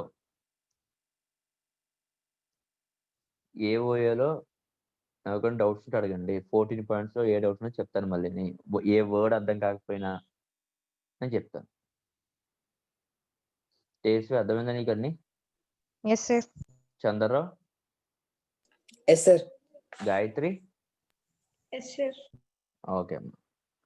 so కంపెనీని register చేయాలి అంటే registration టైంలో 3 డాక్యుమెంట్స్‌ని prepare చేయాలని నేర్చుకున్నాం. Gayatri, first document ఏంటి? Incorporation certificate. నేను అంటుంది డాక్యుమెంట్స్ 3 డాక్యుమెంట్స్ ప్రిపేర్ చేయాలి రిజిస్ట్రేషన్ టైంలో ఆర్ ఇన్కార్పొరేషన్ టైంలో. ఆ డాక్యుమెంట్స్‌లో ఇప్పుడు మనం 2 నేర్చుకున్నాం. ఫస్ట్ ఏం నేర్చుకున్నాం? ఫస్ట్ డాక్యుమెంట్ ఏం నేర్చుకున్నాం? Memorandum of Association, sir. Second document ఏం నేర్చుకున్నాం? Articles of Association. థర్డ్ ఏం నేర్చుకోవాలి ఇప్పుడు మనం? Prospectus. ప్రాస్పెక్టస్ నేర్చుకోవాలి. ప్రాస్పెక్టస్ కన్నా ముందు ఎంఓఏకి ఏఓఏకి కొన్ని డిఫరెన్సెస్ ఇచ్చాడమ్మా. ఆ డిఫరెన్సెస్ చూద్దాం ఒకసారి. ఎంఓఏనేమో గాయత్రి చదువుతుంది, ఏఓఏనేమో కార్తీక్ చదువుతాడు. ఓకేనా? స్టార్ట్ చేయండి. Aspects. Memorandum of Association. Scope. It is a constitution of the company. The company works in the framework given in the memorandum. అమ్మ ఆల్రెడీ మనం నేర్చుకున్నాం లేదు ఈ పాయింట్ని? Yes, sir. Yes, sir. MOA అంటే కాన్స్టిట్యూషన్ ఆఫ్ కంపెనీ. ఇందులో ఏ framework అయితే ఉందో అలాగే కంపెనీ వర్క్ చేస్తుంది. ఇది ఆల్రెడీ నేర్చుకున్నాం. Next AOA. Articles of Association. The articles can bylaws for the day-to-day working of the company as set out in the MOA. అమ్మ bylaw అంటే ఏంటి? Rules. ఎంఓఏలో ఏవైతే రూల్స్ ఉన్నాయో ఆ రూల్స్ ని company day to day work ఎలా చేయాలి అనేది ఏఓఏలో ఇంటర్నల్ మేనేజ్మెంట్ కోసం రాసుకుంటారు. ఓకేనా? సో ఎంఓఏ అంటే కాన్స్టిట్యూషన్ హౌ కంపెనీ వర్క్స్. ఆ కంపెనీ ఎలా వర్క్ చేయాలని ఎంఓఏ ఏదైతే ఉందో దాని యొక్క రూల్స్ అండ్ రెగ్యులేషన్స్ ఏఓఏలో ఉంటాయి. ఇంకా సింపుల్ గా చెప్పాలంటే MOA is for rules and regulation between company and outsiders. AOA rules and regulations for within the company or internal management. Next number. Need. MOA must be prepared by all the companies and filed with the registrar. ప్రతి company కూడా MOA prepare చేయాలి, దాన్ని registrar of company దగ్గర file చేయాలి. Private company అయితే ఖచ్చితంగా తన సొంతంగా ప్రిపేర్ చేయాలి. పబ్లిక్ కంపెనీ అయితే ఏం చేయొచ్చు? మోడల్ ఎంఓఏని తీసుకొని కంపెనీ యొక్క డీటెయిల్స్ ఫిల్ చేస్తే సరిపోద్ది. Next. Public companies may not have their own articles. They can adopt the Table A of Schedule 1 as its article. నేర్చుకున్నాం కదా, పబ్లిక్ కంపెనీస్ అయితే సొంతంగా చేయక్కర్లేదు. దే కెన్ అడాప్ట్ టేబుల్ ఏ అంటే మోడల్ ఏఓఏ అన్నమాట as it's articles.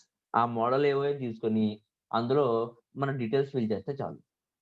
Next. Relationship. It defines the relationship between the company and outside world. First నుంచి చెప్పుకుంటున్నాం ఇది. ఓకేనా? నెక్స్ట్ అమ్మ. It defines the relationship between the company and the members among themselves. కంపెనీలో ఉన్న internal managers, internal members కి ఎలా rules and regulations ఉండాలని చెప్పేది AOA. Outside world rules and regulations ఎలా ఉండాలని చెప్పేది ఎంఓఏ. నెక్స్ట్ అమ్మ. Alteration. It cannot Hmm. be changed easily. Hmm. Provisions. It is subordinate only to the act. The company works within the legal provisions of MOA. ఎంఓఏని అంత ఈజీగా మనం change చేయలేం. ఓకేనమ్మా? కానీ అసలు చేంజ్ చేయలేకపోవడం అనేది జరగదు. చేంజ్ చేయొచ్చు కానీ ఈజీగా చేయలేం. ఏముండాలి? స్పెషల్ రెజల్యూషన్ ఉండాలి. ఓకేనా? Provisions. It is subordinate only to the act. The company works with in the legal provisions of అమ్మ. సబార్డినేట్ అంటే అర్థం ఏంటమ్మా? సబార్డినేట్ అంటే అర్థం ఏంటి? మన కింద వర్క్ చేసే వాళ్ళని ఏమంటామా? సబార్డినేట్ అంటాం. అంటే కంపెనీ యాక్ట్ అనేది మెయిన్ యాక్ట్ అయితే దాని సబార్డినేట్ గా ఉండదు ఏంటి? ఎంఓఏ. అంటే కంపెనీ యాక్ట్ లో ఏదైతే రూల్స్ అండ్ రెగ్యులేషన్స్ ఉన్నాయో వాటినే ఎంఓఏ ఉంటాయి తప్ప కంపెనీ యాక్ట్ ని మించి ఎంఓఏ ఉండదు. ఓకేనా? Next. It can be altered easily by the special resolution of shareholders. Okay. Special It is a share holders ఒప్పుకుంటే ఏం చేయొచ్చమ్మా? స్పెషల్ రెజల్యూషన్ ని అంటే ఏఓఏని స్పెషల్ రెజల్యూషన్ తో ఈజీగా మార్చేసుకోవచ్చు. Next. It is subordinate to the memorandum and Companies Act and cannot contain anything contrary to both. Contrary to both అంటే వాటిని మించి వాటి అది చెప్తున్న దాన్ని కొట్టేసి ఇది ఏఓఏలో ఉండదు. కంపెనీస్ యాక్ట్ లోని ఎంఓఏలోని ఏదైతే ఉన్నాయో అదే ఏఓఏలో ఉంటుంది. ఓకేనమ్మా? సో అందరికన్నా హెడ్ ఎవరు చెప్పండి ఇప్పుడు?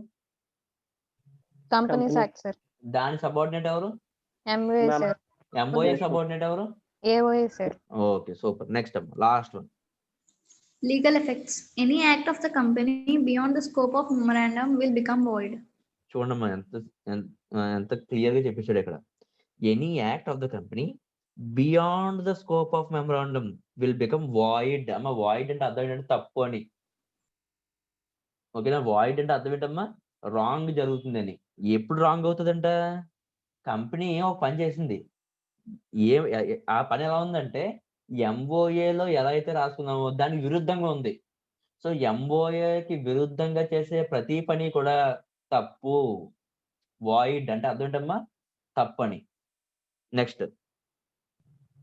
Anything is done beyond the scope of the articles will not be void and it can be ratified by passing a special resolution. ఏఓఏలో ఏదైతే రూల్ రాసుకున్నామో దానికి మించి అంటే దాన్ని ఫాలో అవ్వకుండా వేరే రూల్ మనం ఫాలో అయ్యాం. తప్ప కాదా? ఏఓఏలోని మనం ఏం రాస్తున్నాం అంటే బ్యాంక్ బ్యాలెన్స్ ప్రతి బ్యాంక్ అకౌంట్ లోని 10 lakhs కి మించి ఉంచకూడదు అనుకున్నాం. కానీ ఒక బ్యాంక్ అకౌంట్ లో నేను 12 lakhs ఉంచాను. తప్ప రైటా? తప్పు సార్. తప్పు కాదంట. Will not be void. అమ్మ ఏఓఏలో ఎంతైతే లిమిట్ పెట్టున్నామో దాన్ని దాటి మనం ఏమైనా పని చేస్తే తప్పు కాదంట. ఎందుకు తప్పు కాదంటే and it can be ratified by passing A special resolution. Ratify అంటే అర్థం ఏంటమ్మా? రాటిఫైడ్ అంటే అర్థం ఏంటంటే జరిగిన తప్పుని నేను చూసి చూడండి వదిలేస్తున్నాను. ఓకే 12 lakhs ఉంది కదా పర్లేదు ఉంచేయండి అని అన్నాను అనుకోండి, దాన్ని ఏమంటారు? రాటిఫైడ్. అంటే ఫర్ ఎగ్జాంపుల్ మీరు క్లాస్ లో ఉన్నారు. క్లాస్ జరుగుతున్నప్పుడు ఒక మేడం ఎవరో సార్ క్లాస్ చెప్తున్నారు. మీరు తెగ అల్లరి చేస్తారు. నేను వచ్చి మిమ్మల్ని తిట్టాను. ఎందుకు అలా అల్లరి చేస్తున్నారు? మేడం ఉన్నప్పుడు తిట్టాను అంటే అది వాయిడ్ కాదా? మీరు చేస్తున్న పని వాయిడ్ కాదా? Void sir. వాయిడ్. ఓకే. మీకు లంచ్ బ్రేక్ జరుగుతుంది. అప్పుడు మీరు అల్లరి చేస్తున్నారు, డాన్స్ చేస్తున్నారు, ఏదో చేసుకుంటున్నారు మొత్తానికి. అప్పుడు నేను వచ్చి మిమ్మల్ని తిట్టచ్చా? నేను మిమ్మల్ని చూశాను, మీరు అల్లరి చేస్తున్నారు, కానీ మిమ్మల్ని ఏమనుకుంటే పక్క వెళ్ళిపోయింది. అంటే నేను ఏం చేసినట్టు? రాటిఫై చేసినట్టు. అంటే మీరు చేసిన తప్పుని నేను అది తప్పు కాదు అని చెప్పి మీకు చెప్పినట్టు. రాటిఫై అంటే అర్థం ఏంటంటే చూసి కూడా అంటే మనకు తెలిసి కూడా మనం దాన్ని పర్లేదులే పెద్ద ప్రాబ్లం కాదని వదిలేస్తున్నాం అనుకో, దాన్ని ఏమంటారు? రాటిఫై చేయడం అంటారు. అంటే రాంగ్ ని కరెక్ట్ చేసినట్టు. So anything is done beyond the scope of the articles will not be void. ఎందుకు విల్ నాట్ బి వాయిడ్ అంటే మనం కరెక్ట్ చేయొచ్చు. And it can be ratified by passing special resolution. 2/3 members కి share holders కి నచ్చింది అనుకో మనం చేసిన తప్పు, దాన్ని మనం ఏం చేయొచ్చంట, రాటిఫై చేయొచ్చంట. రాటిఫై చేయడం అంటే ఏంటమ్మా, బీయింగ్ కరెక్టెడ్. మనం చేసిన తప్పుని కరెక్ట్ చేయొచ్చు.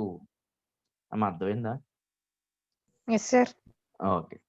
సో ఎంఓఏకి ఏఓఏకి డిఫరెన్సెస్ ఎవరికైనా డౌట్ ఉంటే చెప్పండి అమ్మా, నేను మళ్ళీ చెప్తాను. సేమ్ మనం ఇప్పుడు ఏదైతే చదువుకున్నామో అవే పాయింట్స్ డిఫరెన్సెస్ లో ఉంటాయి. కానీ కొన్ని వర్డ్స్ ఉన్నాయి, వాయిడ్ అండర్లైన్ చేసిన అక్కడ రాసిన పక్కన తెలుగులో. తప్పుని వాయిడ్ అంటారు. రాటిఫై మనం తప్పుని సమర్థిస్తుంటే ఆ తప్పుని మనం రైట్ కింద కన్వర్ట్ చేస్తుంటే దాన్ని రాటిఫైడ్ అంటారు. స్పెషల్ రెజల్యూషన్ 2/3 మెజారిటీ కానీ ఓటింగ్ వస్తే స్పెషల్ రెజల్యూషన్ అంటారు. సబార్డినేట్ మనకి ఎంత పనిచేసే వాళ్ళని సబార్డినేట్ అంటారు. ఇంకేమున్నాయి వర్డ్స్ చూడండి, అలాంటి వర్డ్స్ అంతే. ఓకేనా? సో ఎంఓఏకి ఏఓఏకి డిఫరెన్స్ ఏమన్నా మీకు ఏమైనా డౌట్ ఉంటే చెప్పండి, చెప్తాను. లేవా? డౌట్స్ ఏం లేవా? Next topic వెళ్ళిపోవచ్చా? సో చెప్పండి అమ్మా. ఎంఓఏ అయిపోయింది, ఏఓఏ అయిపోయింది. ఇంకొక డాక్యుమెంట్ ఏం ప్రిపేర్ చేయాలి? ప్రాస్పెక్టస్. ప్రాస్పెక్టస్. ప్రాస్పెక్టస్ కానీ ప్రిపేర్ చేసామనుకోండి అమ్మా, ఇంకా అక్కడితో ఏమైపోయినట్టు, ఇంపార్టెంట్ డాక్యుమెంట్స్, కావాల్సిన డాక్యుమెంట్స్ అన్ని ప్రిపేర్ చేసినట్టే. ఓకేనా? So Tejaswi, meaning and definition నేను ఆపను, నువ్వు చదువుకుంటూ వెళ్ళిపో. ఓకేనా? లాస్ట్ నాకు చెప్పండి ప్రాస్పెక్టస్ మీకు మీనింగ్ అండ్ డెఫినేషన్. నేను ప్రాస్పెక్టస్ అనే వర్డ్ కి మీనింగ్ ఆల్రెడీ చెప్పాను నిన్న. నేను చెప్పిన దానికి ఇక్కడ ఉన్నదానికి మ్యాచ్ అనేది లేదో చూద్దాం. ఓకేనా? మీనింగ్ డెఫినేషన్ రెండు కలిసి చదవమ్మా. Meaning, prospectus is an invitation to the public to subscribe to the shares and debentures of a public company. This brings to the notice of the public that a new company has been formed. After incorporation of a company, promoters may issue the prospectus for raising required finance. A public company invites the people to offer to purchase the shares and debentures through an advertisement. Such an advertisement or notice containing detailed information about the company is known as prospectus. A private company cannot issue prospectus to secure its capital because they are strictly prohibited from inviting the public to subscribe to their shares or act.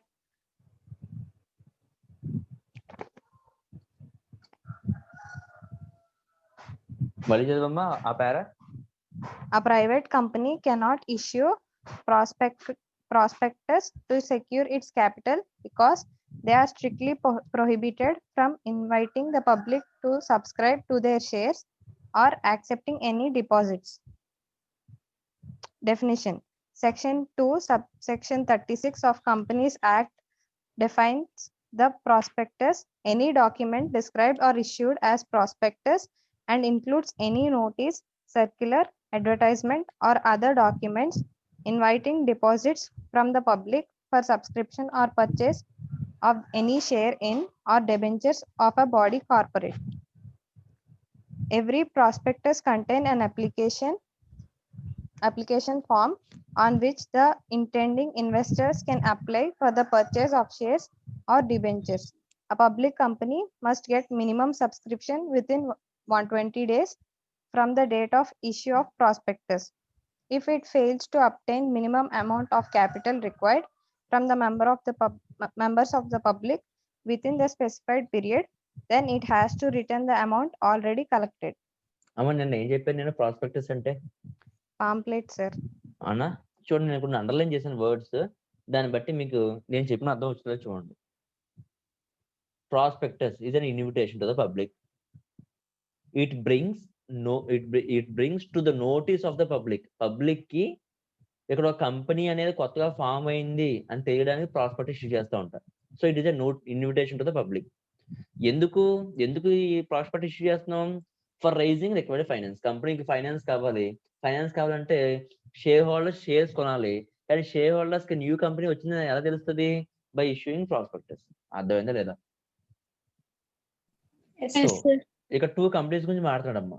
First public company గురించి మాట్లాడుతున్నాడు. ఏంటంటే public company invites the people దేనికోసం? For purchase of shares and debentures. ఇలా shares and debentures purchase అయింది అని advertisement ఇచ్చేదే prospectus అంటే. ఓకేనా? ఏముంటదంటే ఈ ప్రాస్పెక్టస్ లోని such an advertisement or notice containing detailed information about the company is known as prospectus. అమ్మ company గురించి డీటెయిల్ ఇన్ఫర్మేషన్ ఉంటే దాన్ని ప్రాస్పెక్టస్ అంటాం. నార్మల్ మన వాడుక భాషలో దాన్ని ఏమంటాం? ఇక్కడ ప్రాస్పెక్టస్ అంటున్నాం, మనం ఏమంటాం జీవితంలో, మన జీవితంలో ఏమంటాం దాన్ని? పాంప్లెట్. పాంప్లెట్ అంటాం. ఓకేనా?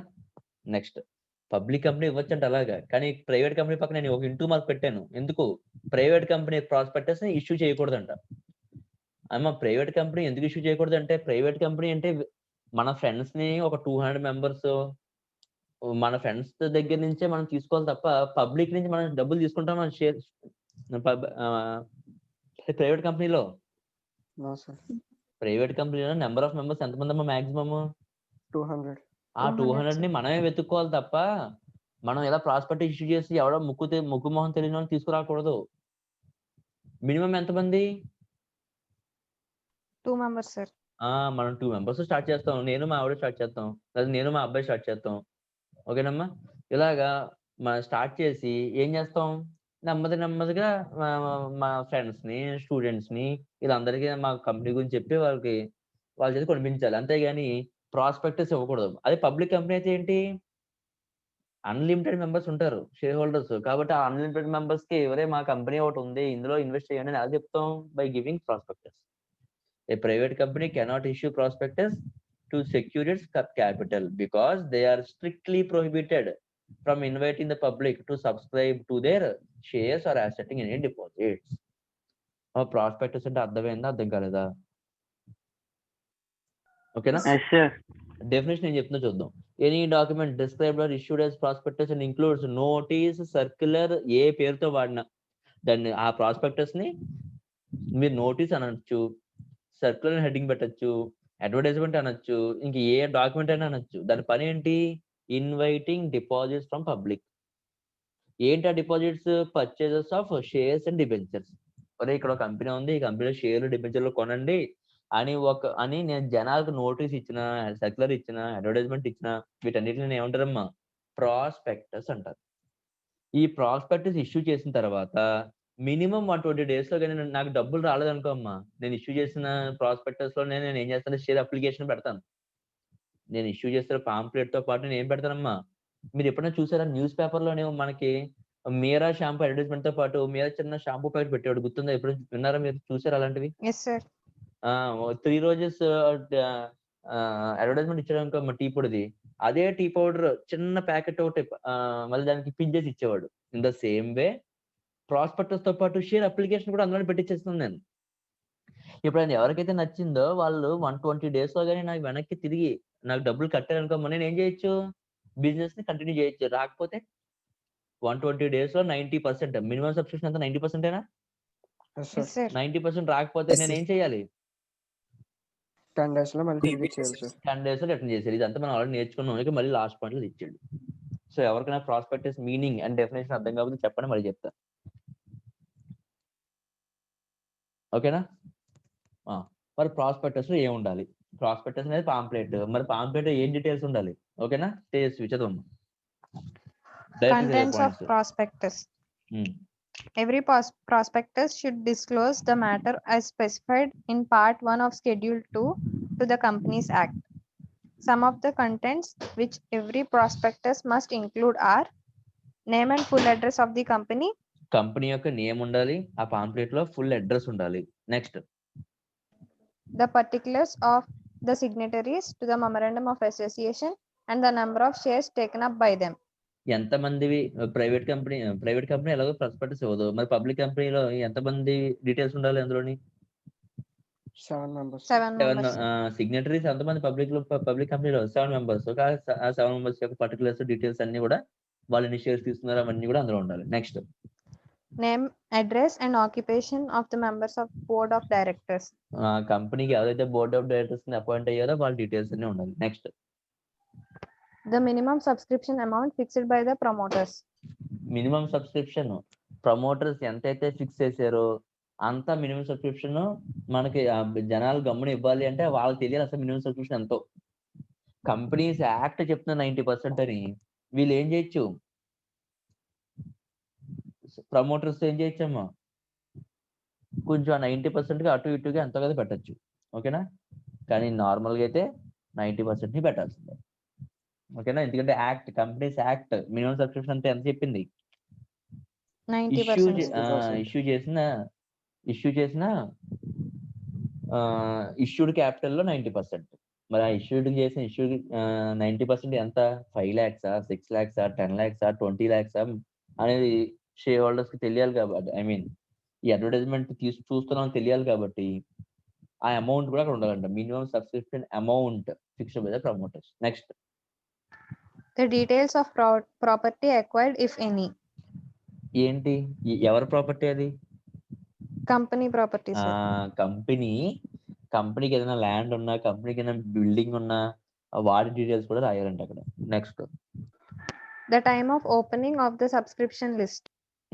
ఎప్పుడైతే కంపెనీ షేర్లు అమ్మడం స్టార్ట్ చేస్తుందో ఆ డేట్, ఓకేనా, ఆ టైమ్, డేట్ అవన్నీ కూడా మనం అందులో రాయాలి. అప్పుడు వాళ్ళు వచ్చి కొనుక్కుంటారు ఆ టైం నుంచి. Next, The capital structure of the company and particulars of issue.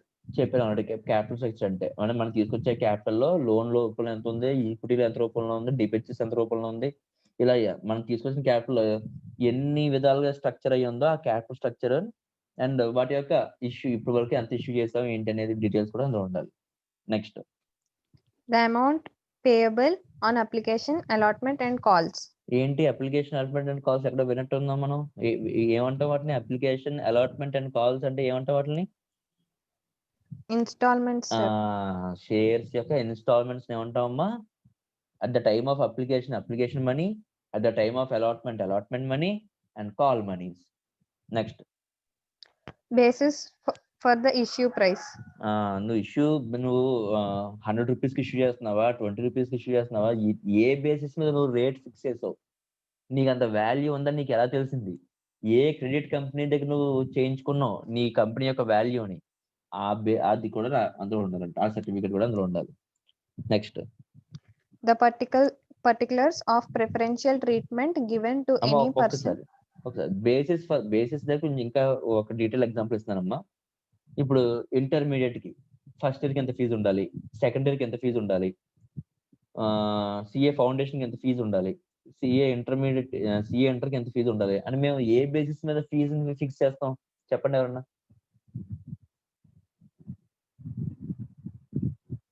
ఎవరో ఒకరు చెప్పండి, ఒక 2-3 పాయింట్స్ చెప్పండి, ఏ బేసిస్ మీద మేము చెయ్యొచ్చు, ఫీజు ఎంత పెట్టచ్చు అని.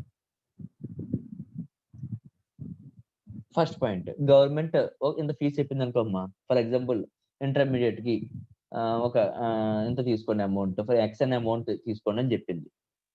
మేమేం చేస్తాం, దానికి ఒక 1000-2000 ప్రాఫిట్ యాడ్ చేసుకుని అంత చేస్తాం. ఓకేనా, ఇంకేం చేయొచ్చు, గవర్నమెంట్ చెప్పొచ్చు ఈ కోర్స్ కి ఇంత ఫీజు అని చెప్పొచ్చు, గవర్నమెంట్ చెప్పే ఛాన్స్ ఉంది. ఇంకేం చేయొచ్చు, కాంపిటీటర్స్ ఇలాంటి కోర్స్ ని లేదా ఇలాంటి ప్రొడక్ట్ ని నా పక్క బిజినెస్ వాడు ఈ ప్రైస్ కి ఇస్తున్నాడు కాబట్టి నేను కూడా ఏం చేయొచ్చు, ఆ ప్రైస్ ని ఫాలో అవ్వచ్చు. ఇంకేం చేయొచ్చు, ఇంకేం బేసిస్ ఉంది, నాకు అయ్యే కాస్ట్, నేను నా చాక్ పీసులకి, నా మార్కర్స్ కి, నా ఎలక్ట్రిసిటీకి, నా బిల్డింగ్ యొక్క డిప్రిసియేషన్ ఇవన్నీ క్యాలిక్యులేట్ చేసుకుని ఇంత ఫీజు అయితే నాకు గిట్టుబాటు అవుతుంది అనుకున్నాను నేను. సో నేను దాన్ని నా కాస్ట్ దృష్టిలో పెట్టుకుని నేను అది నా బేసిస్ అవ్వచ్చు. ఇంకేం అవ్వచ్చు, డిమాండ్, మార్కెట్ లో ఉన్న డిమాండ్ బట్టి ఈ కోర్స్ డిమాండ్ పెరుగుతుంది కాబట్టి నేను ఫీజులు పెంచచ్చు. అవునా, వీటన్నిటికీ బేసిస్ ఉందా లేదా? ఇన్ ద సేమ్ వే ఒక కంపెనీలో షేర్ వాల్యూ కూడా బేసిస్ ఉంటది. రిలయన్స్ అనే కొత్త కంపెనీ పెడుతుంది, రిలయన్స్ అంటే ఆల్రెడీ మంచి పేరు ఉంది కాబట్టి నేను రేటు ఎంత ఫిక్స్ చేయొచ్చు. నాలాంటి పెట్రోల్ కంపెనీయే ఇంకో పెట్రోల్ కంపెనీ ఉంది, దానికి షేర్ వాల్యూ ఎంత ఉంది కాబట్టి నా షేర్ వాల్యూ కూడా ఎంత నేను పెట్టుకోవచ్చు. అలాగా నువ్వు ఏ బేసిస్ మీద నీ షేర్ ప్రైస్ ఇష్యూ చేస్తున్నావు అనేది కూడా 9th పాయింట్ లో పెట్టాలి. క్లారిటీ ఇచ్చాను అనుకుంటున్నానమ్మా. Next point, The particulars of preferential treatment given to any person for subscribing shares or debentures. ఎవరికైనా కానీ ప్రిఫరెన్స్ ఇస్తున్నామా ప్రిఫరెన్షియల్ ట్రీట్మెంట్ అంటే ఏంటమ్మా, ఉన్న నార్మల్ పర్సన్ మీద ఈ నేను కొంచెం ఎక్కువగా ట్రీట్ చేస్తున్నామా, అలా అయినా ట్రీట్ చేస్తుంటే ఆ పర్సన్ యొక్క పేర్లు, వాడు షేర్స్ తీసుకున్న డిబెంచర్స్ తీసుకున్న డీటెయిల్స్ అన్ని కూడా ఆ 10th పాయింట్ రాయాలి. Next The addresses of the underwriters, if any. అది పక్కన పెట్టినమ్మా, లాస్ట్ పాయింట్ కింద చెప్తాను. Next Particulars about reserves and surpluses. ఇప్పటివరకు కంపెనీకి అయినా రిజర్వ్లు ఉన్నాయా, ఇంతకు ముందు సంపాదించిన ప్రాఫిట్లు అయినా సర్ప్లస్ గా ఇంకా కంపెనీలో ఉన్నాయా, రిజర్వ్స్ అండ్ సర్ప్లస్ ఉంటే వాటి యొక్క details. Next The amount of preliminary expenses. అమ్మ ప్రిలిమినరీ ఎక్స్పెన్సెస్ ఎప్పుడు ఏముంటే ప్రిలిమినరీ ఎక్స్పెన్స్ ఉంటాయి, Preliminary contracts. అది ప్రిలిమినరీ కాంట్రాక్ట్స్ ఉంటే ప్రిలిమినరీ ఎక్స్పెన్స్ ఉంటాయి. ఆ ప్రిలిమినరీ ఎక్స్పెన్సెస్ ఎంత ఉన్నాయి ఆ డీటెయిల్స్ కూడా రాయాలి. Next The name and addresses of auditor. మన కంపెనీకి ఎవడైతే సిఏ ఉన్నాడో ఆ సిఏ యొక్క అడ్రస్, ఆ సిఏ యొక్క నేమ్, క్వాలిఫికేషన్స్, ఇంతకు ముందు ఏమేమి కంపెనీలు ఆడిట్ చేశాడో ఇవన్నీ డీటెయిల్స్ ఉండాలి. Next Particulars regarding voting rights and meeting of the company.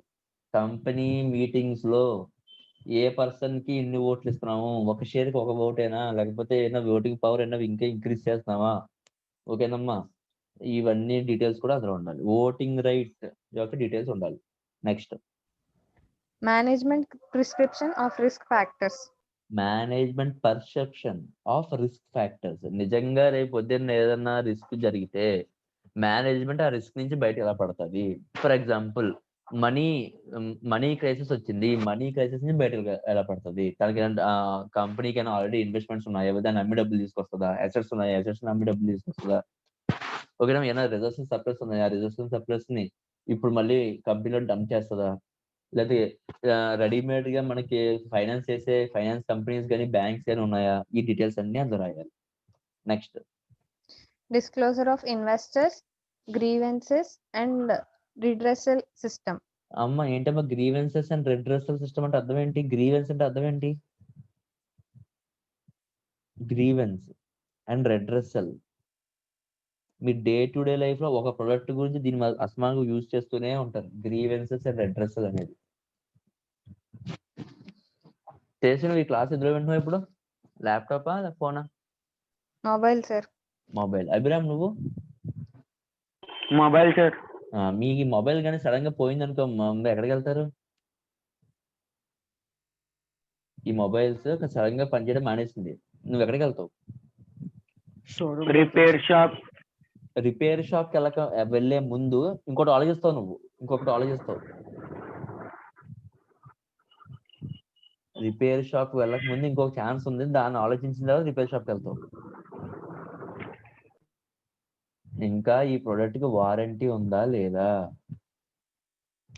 అమ్మ ఫోన్స్ కి ఎన్ని ఇయర్స్ వారంటీ ఇస్తాడమ్మా ఏ కంపెనీ అయినా? 1 year వారంటీ ఇస్తారు. 1 year టైం అయిపోయిందా లేదా? 1 year కానీ ఇంకా టైం ఉంటే నువ్వు ఎక్కడికి వెళ్తావు? రిపేర్ షాప్కి వెళ్ళవు, ఎక్కడికి వెళ్తావు? షోరూమ్ లో ఏముంటుంది? షోరూమ్ లో ఏముంటది? ఎక్కడికి వెళ్తావు షోరూమ్ లో? మళ్ళీ ఎక్స్చేంజ్ డిపార్ట్మెంట్ కాదమ్మా, కస్టమర్ కేర్ డిపార్ట్మెంట్కి వెళ్తావు. కస్టమర్ కేర్ డిపార్ట్మెంట్ ఎందుకు పెట్టారమ్మా? కస్టమర్స్ యొక్క గ్రీవెన్సెస్ అంటే ఇప్పుడు చెప్పండి, కస్టమర్స్ యొక్క గ్రీవెన్సెస్ అంటే ఏంటి? కస్టమర్స్ యొక్క ప్రాబ్లమ్స్ ఏమైనా ఉంటే ఆ గ్రీవెన్స్ సెల్ ఆర్ ఆ కస్టమర్ కేర్ సెల్ దగ్గర చెప్పాలి. గ్రీవెన్స్ అంటే ఏంటి? Problems. And their redressal. Redressal అంటే అర్థం ఏంటి? And their redressal system. Redress అంటే అర్థం ఏంటి? ఒక ప్రాబ్లం కి ఏం చూపిస్తారు వాళ్ళు? Solution, sir. ఆ సొల్యూషన్ చూపించడానికి రెడ్రెసల్ అంటారు. అంటే మళ్ళీ నీ ఫోన్ ని తయారు చేసి నీట్ గా తయారు చేసి ఎవడన్నా ఏమంటారమ్మా? రెడ్రెసల్. నీకు ఒక ప్రాబ్లం ఉంటే ఆ ప్రాబ్లం ఏంటో తెలుసుకోవాలి, ఆ తెలుసుకున్న ప్రాబ్లం సాల్వ్ చేయగలగాలి. అలాంటి రెడ్రెసల్ అండ్ గ్రీవెన్స్ సిస్టమ్ ఉంటే దాన్ని డిస్క్లోజ్ చేయాలి, దాన్ని చెప్పాలి. 17th పాయింట్ చెప్పాలి. అర్థమైందా లేదా? Yes. ఇంకో పాయింట్ వదిలేసాం మనం, చదవమ్మా. The addresses of the underwriters, if any. Under writers అమ్మా. అండర్ రైటర్స్ అంటే అర్థం ఎవరికైనా తెలుసా? సో అండర్ రైటర్స్ అంటే ఎవరంటే అమ్మా, కంపెనీ బిజినెస్ స్టార్ట్ చేయాలి అంటే ఏం కావాలి? కంపెనీ బిజినెస్ స్టార్ట్ చేయాలంటే ఏం కావాలి? Commencement of business certificate. Commencement of business రావాలి అంటే అంతకు ముందు స్టెప్ లో ముందు స్టెప్ ఏంటి? Capital subscription, sir. Capital capital subscription, subscription sir. ఎంత ఉండాలి? క్యాపిటల్ సబ్స్క్రిప్షన్ ఎంత ఉండాలి? మినిమం క్యాపిటల్ సబ్స్క్రిప్షన్ ఎంత 90%, ఉండాలి? sir. 90%, 90. sir. ఇప్పుడు నాకు 90% వస్తుందా లేదా డౌట్. ఖచ్చితంగా 50% అయితే వస్తుంది. ఇంకెంత ఉంది డిఫరెన్స్? 40%, sir. ఆ 40% వస్తుందా డౌట్ నాకు. అప్పుడు ఏం చేస్తామంటే అండర్ రైటర్స్ దగ్గరికి వెళ్తాం అమ్మా. అండర్ రైటర్స్ అంటే ఎవరంటే అమ్మా, మన కంపెనీ కొన్ని షేర్లు ఆ అండర్ రైటర్స్ కి ఇస్తుంది అనమాట. ఆ 40% ఉంది కదా, ఆ 40% నీ అండర్ రైటర్స్ కి ఇస్తుంది. ఒరే నేను 50% నేను అమ్ముకుంటాను, నా కంపెనీ తరపు నేను అమ్ముకుంటాను, కానీ 40% డౌట్ నువ్వు అమ్మి పెట్టు. ఓకేనా? నువ్వు అమ్మి పెట్టినందుకు నువ్వు నువ్వు అమ్మిన ప్రతి షేర్ మీద ఇంత కమిషన్ తీసుకో అని చెప్పి మనం అపాయింట్ చేసే వాళ్ళని ఏమంటామా? అండర్ రైటర్స్ అంటాం. ఇక్కడ ఇంకొక క్లాజ్ కూడా ఉంది, ఇంకొక పాయింట్ కూడా ఉంది. ఏంటంటే ఎవ్వడు కొనుక్కోకపోతే ఆ మిగిలిపోయిన షేర్లని సచ్చినట్టు నువ్వే కొనుక్కోవాలి, అండర్ రైటర్సే కొనుక్కోవాలి. ఓకేనా? ఇలాంటి అగ్రిమెంట్ ఒప్పుకునే వాళ్ళని ఏమంటామమ్మా? అండర్ రైటర్స్ అంటాం. అలాంటి అండర్ రైటర్స్ ఉంటే వాళ్ళ యొక్క అడ్రస్లు కూడా ఇందులో పెట్టాలి. సరే అండర్ రైటర్స్ ఎందుకు ఉంటారు, వాళ్ళకి దీని వల్ల లాభం ఏంటి, ఇవన్నీ కూడా సీఏలో నేర్చుకుంటారు, ఇప్పుడు అవసరం లేదు. మీకు కాన్సెప్ట్ అర్థమైందా లేదా? అండర్ రైటర్స్ కాన్సెప్ట్ అర్థమైందా లేదా? Yes, sir. చాలు అంతే. అండర్ రైటర్స్ అంటే ఏంటి మీనింగ్ తెలుసుకోండి. వాళ్ళు ఎందుకు ఈ పని చేస్తున్నారు, దానివల్ల వాళ్ళకి వచ్చే లాభం ఏంటి, వాళ్ళ కమిషన్ పర్సంటేజ్ ఎంత, ఇవన్నీ కూడా సిఏలో నేర్చుకుంటారు. సిఏ ఇంటర్మీడియట్ లో నేర్చుకుంటారు. కంపెనీ అకౌంట్స్ అనే అకౌంట్స్ లో టాపిక్ ఉంటుందమ్మా, అక్కడ నేర్చుకుంటాం. ఓకేనా? సో ఈ 17 పాయింట్స్ తేజస్వి మళ్ళీ ఫాస్ట్ చదువుతుంది అని డౌట్స్ ఉంటే అడగండి. ప్రాస్పెక్టస్ లో ఉండే contents చదవమ్మా. Name and full address of the company, the particulars of the signatories to the memorandum of association and the number of shares taken up by them, name, address and occupation of members of the board of directors, the minimum subscription amount fixed by the promoters, the details of property acquired if any, the time of opening of the subscription list, the capital structure of the company and particulars of issue, the amount payable on application, allotment and calls, basis of the issue price, the particulars of preferential treatment given to any person for subscribing shares or debentures, the addresses of underwriters if any, particulars about reserves and surpluses, the amount of preliminary expenses, the name and addresses of auditor, particulars regarding voting rights and meeting of the company, management, perception of risk factors, disclosure of investors, grievances and redressal system. ఎవరికైనా doubt ఉంటే చెప్పండి అమ్మా స్పీడ్గా. ఏదైనా word or ఏదైనా మీకు అర్థం కాకపోతే నేను చెప్తాను, పాయింట్ అయినా అర్థం కాకపోయినా.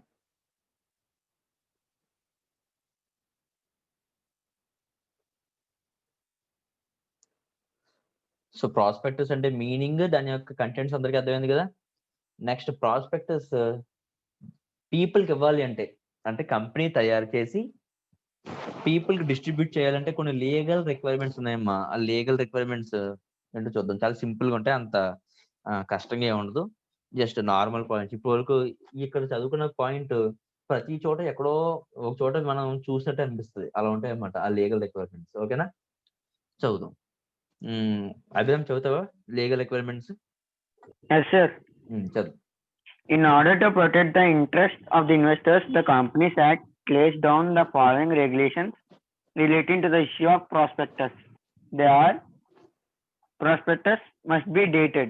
ప్రాస్పెక్టస్ మీద ఒక మూలన ఏ రోజు అయితే ఇష్యూ చేస్తామో ఆ డేట్ ఉండాలి. నెక్స్ట్,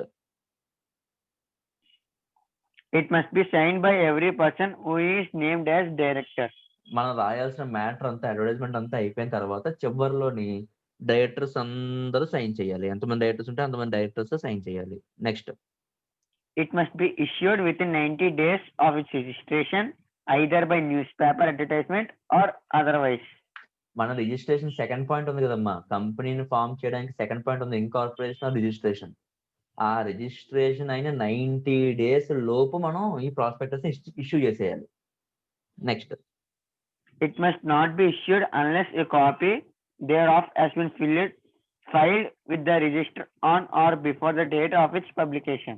నువ్వు ప్రాస్పెక్టస్ ని తయారు చేసిన తర్వాత ఒక 1000 కాపీలో 1,00,000 కాపీలో పబ్లికేషన్కి ఇస్తావు కదా, ప్రింట్ చేయడానికి ఇస్తావు కదా. అలా ప్రింట్ చేసే టైంకి ముందే నువ్వు ఒక కాపీని తీసుకెళ్ళి ఎవరి దగ్గర ఫైల్ చేయాలంట?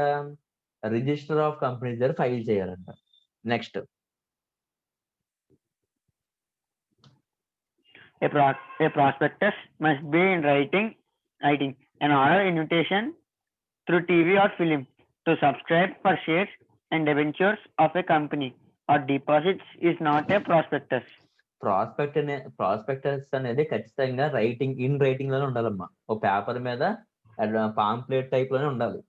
అంతేగాని టీవీలో అడ్వర్టైజ్మెంట్ లాగా, సినిమాకి ముందు వచ్చే ముఖేష్ యాడ్ లాగా ఉండకూడదు. ఓకేనా? ఖచ్చితంగా ఏం చేయాలి? ఇన్ రైటింగ్ ఉండాలి తప్ప ఈ నగరానికి ఏమైంది ఇలాంటి టైప్ లో సినిమాకి ముందు వస్తాయి కదా స్లైడ్స్, అలా ఇచ్చేసి ఇదే ప్రాస్పెక్టస్ అని చెప్పకూడదంట. ప్రాస్పెక్టస్ ఇన్ పాంప్లెట్ రూపంలో ఇన్ రైటింగ్ లోనే ఉండాలి ఖచ్చితంగా. Next Any information given in the prospectus must be true.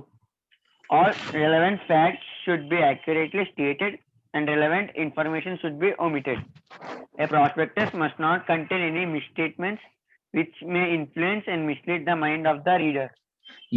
Prospectus లోని ఓన్లీ ఏదైతే ట్రూ ఇన్ఫర్మేషన్ ఉందో ఆ ట్రూ ఇన్ఫర్మేషన్ నే ప్రింట్ చేయాలి.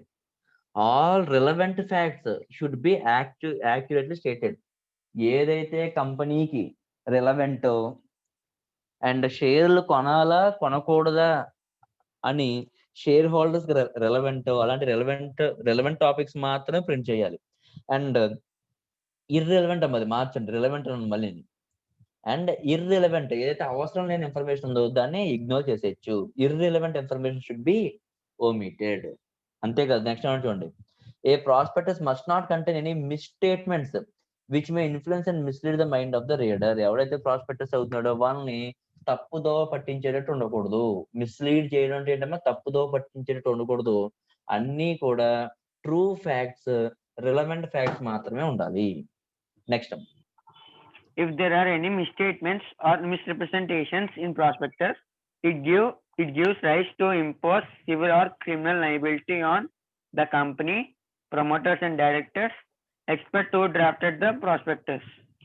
ప్రాస్పెక్టస్ లో కానీ ఏదైనా మిస్లీడింగ్, మిస్రిప్రజెంటేషన్ ఉన్నాయనుకోమంటే మనుషుల్ని, షేర్ హోల్డర్స్ ని తప్పుదో పట్టించే మిస్స్టేట్మెంట్స్ కానీ, మిస్రిప్రజెంటేషన్స్ కానీ, మిస్లీడింగ్ ఇన్ఫర్మేషన్ కానీ ఉంటే అప్పుడు సివిల్ అండ్ క్రిమినల్ లయబిలిటీ అనేది కంపెనీ మీద, ప్రమోటర్స్ మీద, డైరెక్టర్స్ మీద, ఎవరైతే ప్రాస్పెక్టస్ తయారు చేశాడో ఆ ఎక్స్పర్ట్ మీద ఈ కేసులు అనేవి వస్తాయంట. ప్రాస్పెక్టస్ లో కానీ తప్పుడు ఇన్ఫర్మేషన్ ఉంటే కంపెనీ మీద, ప్రమోటర్స్ మీద, డైరెక్టర్స్ మీద, ఎక్స్పర్ట్ హూ డ్రాఫ్టెడ్ ప్రాస్పెక్టస్ మీద సివిల్ ఆర్ క్రిమినల్ కేసెస్ అనేవి పెడతారు. ఓకేనా? Next Civil liability, the person responsible for misstatements or untrue statements of prospectus are liable to pay compensation to the person who subscribed the shares and debentures relying on such false information in the prospectus. అమ్మ civil లయబిలిటీలో ఏంటంటే అంట, ఆ prospectus ని చూసి ఎవరైతే షేర్లు కొన్నారో ఆ షేర్లు కొన్న వాళ్ళందరికీ కూడా కాంపన్సేషన్ కట్టాలంట. ఎవరు? కంపెనీ కట్టాలి, ప్రమోటర్స్, డైరెక్టర్స్, ఎక్స్పర్ట్, వీళ్ళందరూ కూడా ఏం చేయాలి? ఎవడైతే వీడు చెప్పిన తప్పుడు ఇన్ఫర్మేషన్ నమ్మి షేర్లు కొంటారో వాళ్ళకి కాంపన్సేషన్ పే చేయాలి. మరి క్రిమినల్ లయబిలిటీ అంటే ఎలా ఉంటుంది? The person responsible for misstatements or untrue statements of prospectus are liable to pay a fine up to ₹5,000 or imprisonment up to 2 years or both. Criminal liability ఏంటంట? 5,000 ఏమో fine pay చేయాలంట, అలాగే 2 years imprisonment. రెండిట్లో ఏదో ఒకటి, కొన్ని cases లో రెండుని. ఓకేనా? నువ్వు నచ్చావు సినిమాలు అంటారు కదా, వెంకటేష్ టికెట్ కట్టకపోతే కంగారు పడక బాబు అప్పుడప్పుడు 2 కూడా చేయొచ్చు అని. అలాగా 5,000 ఫైన్ కట్టాలి, 2 years జైల్లో ఉండాలి, రెండిట్లో ఏదో ఒకటి చేయొచ్చు, ఒక్కొక్కసారి రెండు చేయాల్సి వస్తుంది. ఓకేనమ్మా. సో ప్రాస్పెక్టస్ అంటే meaning, contents, legal requirements. Doubt ఉంటే చెప్పండి స్పీడ్ గా.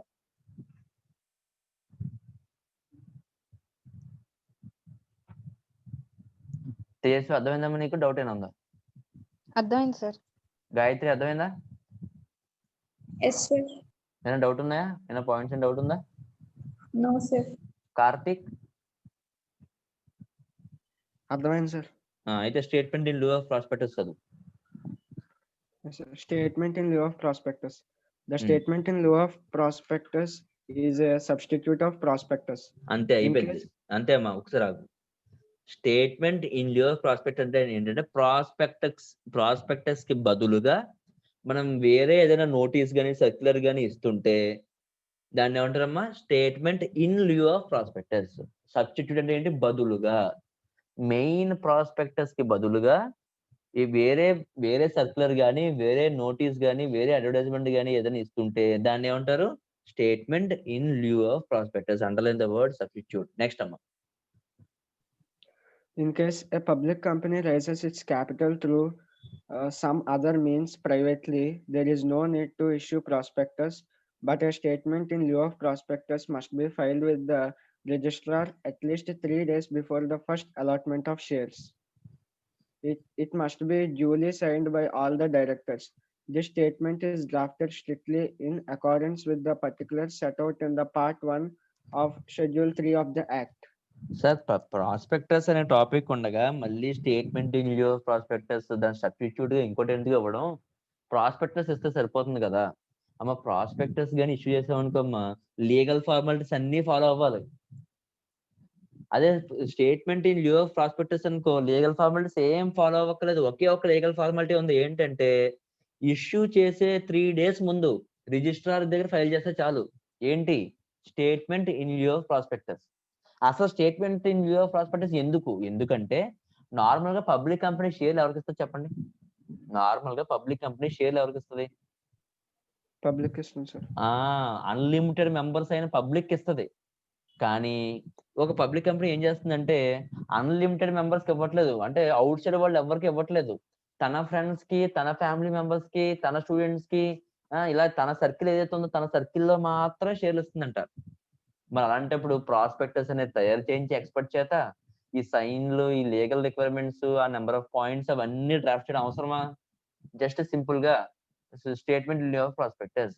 I'm issuing shares only to my private friends and private people, private family అని చెప్పి కింద ఆ ఒక డైరెక్టర్ సైన్ చేస్తే సరిపోద్ది. సైన్ చేసి ఏం చేయాలి? 3 days ముందు, జస్ట్ 3 days ముందు, 90 days లోపు పే చేయాలి. లీగల్ రిక్వైర్మెంట్స్ ఏం లేవు. ఎప్పుడైతే షేర్లు ఇష్యూ చేస్తున్నారో నా ఫ్రెండ్స్ కి, నా ఫ్యామిలీస్ కి, ఆ ముందు 3 days ముందు రిజిస్టర్ దగ్గర statement in lieu of prospectus issue చేస్తే చాలు. తేజస్వి, ప్రాస్పెక్టస్ ఉండగా statement in lieu of prospectus ఎందుకు ఇష్యూ చేస్తున్నాను? పబ్లిక్ కంపెనీలో ప్రైవేట్ గా షేర్స్ అలాట్ చేస్తే అప్పుడు public company raises its capital through private means or other means. అంతే. అప్పుడు మాత్రం statement lieu of prospectus. Any doubts? ఎవరికైనా డౌట్ ఉంటే అడగండి అమ్మా స్పీడ్ గా.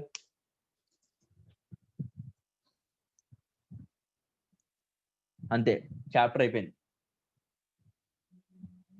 Statement in lieu of prospectus తో చాప్టర్ అయిపోయింది. మనం ఆల్రెడీ నేర్చుకున్న మినిమం సబ్స్క్రిప్షన్, మనం ఆల్రెడీ నేర్చుకున్న certificate of commencement of business గురించి మళ్ళీ ఏదో కొన్ని టాపిక్ చిన్న ఇన్ఫర్మేషన్ ఇచ్చాడు. ఒక్కసారి వాటిని చదివేస్తే చాప్టర్ అయిపోయినట్టే. ఓకేనా? మినిమం సబ్స్క్రిప్షన్ గాయత్రి చదువమ్మా. Yes, sir. Minimum subscription. The minimum amount of capital to be collected by the public company before its allotment of shares is known as minimum subscription. మనకు తెలిసిందే, public company కానీ business start చేయాలంటే దాని minimum subscription ఉండాలి. Next, A public company cannot commence business unless a minimum subscription as stated in the prospectus has been subscribed. The amount of minimum subscription is fixed by taking into account the following requirements. Minimum subscription 90% అనుకున్నాం కదమ్మా. ఆ 90% కాకుండా మనం ఏమైనా మార్చుదాం అనుకుంటే ఆ మార్చేవి ఈ కింద 4 points దృష్టిలో పెట్టుకుని మార్చొచ్చు అంట. ఏంటవి 4 points? First one, amount required for the purchase of property. మీరు షేర్ హోల్డర్స్ డబ్బులు ఇస్తే నేను ప్రాపర్టీ కొంటాను రా బాబు, కొనడానికి డబ్బులు అవుతుంది. Next, Amount needed for payment of preliminary expenses. నేను కొన్ని ప్రిలిమినరీ కాంట్రాక్ట్స్ ఆల్రెడీ యాక్సెప్ట్ చేశాను. ఆ ప్రిలిమినరీ కాంట్రాక్ట్స్ నేను ఫుల్ఫిల్ చేయాలంటే కొన్ని ప్రిలిమినరీ ఎక్స్పెన్సెస్ అవుతున్నాయి. ఆ ఎక్స్పెన్సెస్ ఎంత అవుతున్నాయి కాబట్టి ఈ అమౌంట్ కూడా నాకు మీరు ఇచ్చే డబ్బుల్లోంచే మినిమం సబ్స్క్రిప్షన్ నుంచి వాడుకుంటాను. దాన్ని బట్టి కూడా మినిమం సబ్స్క్రిప్షన్ మనం ఫిక్స్ చేయొచ్చు. Next Amount required for working capital. Working capital అంటే ఏంటంటే డే టు డే ఒక బిజినెస్ ని రోజంతా రన్ చేయాలి అంటే చేతిలో కొంచెం డబ్బు ఉండాలమ్మా. మెయిన్ క్యాపిటల్ కాకుండా మామూలుగా చేతిలో కొంచెం డబ్బు ఉండాలన్నమాట. దాన్ని వర్కింగ్ క్యాపిటల్ అంటారు. డే టు డే ఉండే చిన్న చిన్న ఎక్స్పెన్సెస్ కోసం అదిని. సో దాన్ని ఏమంటారు వర్కింగ్ క్యాపిటల్ అంటారు. Next Amount required for any other expenditure formation of a company. So company form చేయడానికి కొన్ని ఎక్స్పెండిచర్ అవుతుందంట. ఆ ఎక్స్పెండిచర్ కూడా మీ దగ్గర నుంచే తీసుకుంటాను. ఓకేనా? సో ఇలాంటి points for example 3-4 points 1-2 point ఉంది. అప్పుడు 90% అక్కర్లేదు. 50% చాలు. 50% మినిమం సబ్స్క్రిప్షన్ పెడతాను. 1, 2, 3, 4 పాయింట్స్ ఉన్నాయి. సో 90% తీసుకుంటాను మినిమం సబ్స్క్రిప్షన్. అర్థమవుతుందా? సార్ మినిమం సబ్స్క్రిప్షన్ అంటే ఏంటంటే పబ్లిక్ కంపెనీ షేర్స్ ని అలాట్ చేయాలంటే ముందు మినిమం సబ్స్క్రిప్షన్ అన్నా ఉండాలి 90%. అది లేకపోతే మినిమం సబ్స్క్రిప్షన్ చేయలేము. మినిమం సబ్స్క్రిప్షన్ అనేది దేని బేసిస్ చేసుకొని మనం ఫిక్స్ చేస్తామంటే కింద చెప్పిన 4 పాయింట్స్ ని బేసిస్ కింద తీసుకొని ఫిక్స్ చేసుకుంటాం. మినిమం సబ్స్క్రిప్షన్ గురించి ఆల్రెడీ మన బ్యాక్ సైడ్ చదివేసాము. చూడండి పేజ్ నెంబర్ 74 లో క్యాపిటల్ సబ్స్క్రిప్షన్ అన్న హెడ్డింగ్ లో చదివాం. ఓకేనా? నెక్స్ట్ అలాగే certificate of commencement of business గురించి ఆల్రెడీ చదివేసాము. పేజ్ దాని నెక్స్ట్ 75 పేజెస్ చదివేసాం. ఇక్కడ దీని గురించి ఇది ఏం చెప్తున్నా చూద్దాం. చదవండి. Certificate of commencement of business. A public limited company cannot commence its business unless it received a certificate of business commencement.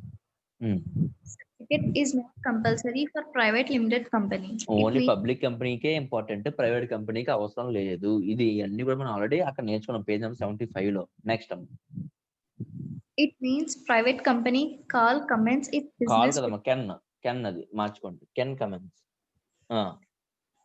Can commence its business without the certificate of business commencement. The register of companies issue the certificate only when all the legal documents are submitted. ఏంటమ్మా all the legal documents ఏంటి గుర్తుందా? MOA, AOA, prospectus, ఇంకేమైనా ఉన్నాయి చూడండి వెనకాల legal documents. ఇదిగోండి declarations. ఈ 4 declarations తో పాటు ఎంఓఏ, ఏఓఏ, ప్రాస్పెక్టస్. ఓకేనా? Next Further, the registrar issued this certificate only on the confirmation of collection minimum subscription. So మీరు ఇచ్చిన డాక్యుమెంట్స్ అన్ని చెక్ చేసి స్క్రూటినీ అనే వర్డ్ యూజ్ చేసాం అక్కడ పేజ్ నెంబర్ 75 లో. చెక్ చేసి మినిమం సబ్స్క్రిప్షన్ కూడా వచ్చింది అని రిజిస్ట్రార్ నమ్మితే అప్పుడు మీకు ఏం ఇష్యూ చేస్తాడు? Certificate of commencement of business. చేసి ఈ 2 certificate of commencement of business, ఈ మినిమం సబ్స్క్రిప్షన్ ఆల్రెడీ చదివామా లేదా? Yes sir. Okay. Question answers tick పెట్టుకుందామా? Yes sir. Okay. So define promotion page number చూడండి అక్కడ 7.4 అంటే ప్రమోషన్. డిఫైన్ ప్రమోషన్ ఇదిగోండి 2 మార్క్స్ చెప్తున్నాను. First 2 marks. Define promotion page number 70 లో ఉంది. ఆ పేరా రాసేయండి ప్రమోషన్. ఓకేనా? Next define MOA. Define MOA ఇదిగోండి పేజ్ నెంబర్ 75 లో. పేజ్ నెంబర్ 75 లో మళ్ళీ ఫస్ట్ పేరా. పేజ్ నెంబర్ 75 లో first para. The memorandum of association దగ్గర నుంచి to know what is permitted range of activities of the enterprise వరకు. ఓకేనా? Next minimum subscription. Minimum subscription page number 74 లో ఉంది కదమ్మా, అది రాయండి అమ్మా. పేజ్ నెంబర్ 74 లో క్యాపిటల్ సబ్స్క్రిప్షన్ హెడ్డింగ్ లో ఉంది. ఆ పాయింట్ రాయాలి. Next statement in lieu of prospectus. Statement in lieu of prospectus ఇదిగోనమ్మా. The statement in lieu of prospectus is substitute of prospectus. In case a public company raises its capital through some other means privately, there is no need to issue prospectus, but a statement in lieu of prospectus must be filed with the registrar at least 3 days before the first allotment of shares. Ante akkada varaku. Next, criminal liability for misstatements in prospectus. Ekkada undamma criminal liability? Idigondi page number 82 lo I point. Page number 82 lo I point. Okay na? Next I point రాసే ముందు మీరు ఏం చేయాలంటే G point రాయాలమ్మా. If there are any misstatements or misrepresentation prospectus it gives rise to impose civil or criminal liability. 2 marks లో civil అడగలేదు కాబట్టి only criminal liability ఇచ్చారు కాబట్టి క్రిమినల్ లయబిలిటీ హెడ్డింగ్ పెట్టి 3 పాయింట్స్ రాయండి. Certificate of commencement of business. Certificate of commencement of business.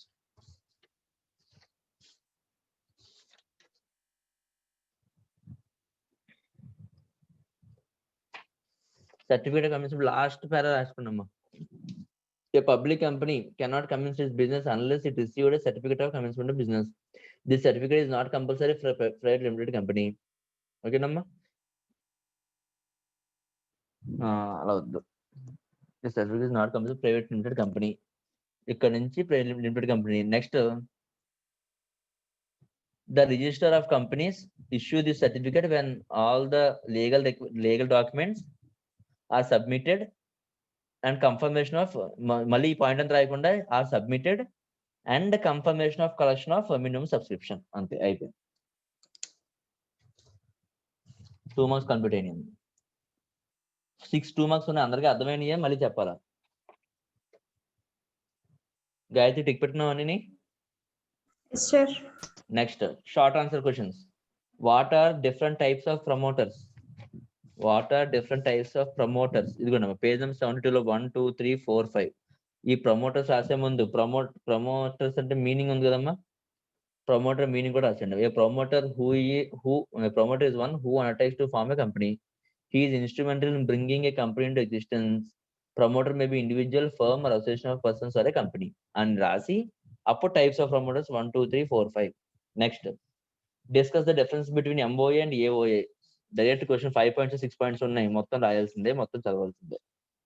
Page number 79 లో ఉందమ్మా. 1 2 3 4 5 6 points ఉన్నాయి. 6 పాయింట్స్ రాయాలి. ఓకేనా? ఈ ఆల్టరేషన్ అనేది కూడా సపరేట్ పాయింట్ అమ్మా. ఆల్టరేషన్ కూడా సపరేట్ పాయింట్. 1 2 3 4 5 6 పాయింట్స్ ఉన్నాయి. Next, explain the functions of promoters. Functions of promoters. Promoters గురించి మొత్తం చదవాల్సిందే. మళ్ళీ ప్రమోటర్ మీనింగ్ రాయడం 1 2 3 4 5 పాయింట్స్ రాయాలి. ఫంక్షన్స్ ఆఫ్ ప్రమోటర్స్ ఎక్కడ వరకు రాయాలి? Promoter meaning promoter is one who undertakes నుంచి ఆర్ ఏ కంపెనీ వరకు రాసి 1 2 3 4 5 points. So short answer questions కూడా అయిపోయినాయి. Short answers very short answers అయినాయి అమ్మా. Next, SA type questions. Discuss the procedure to form a company. చాలా పెద్ద question అమ్మా. Discuss the procedure to form a company.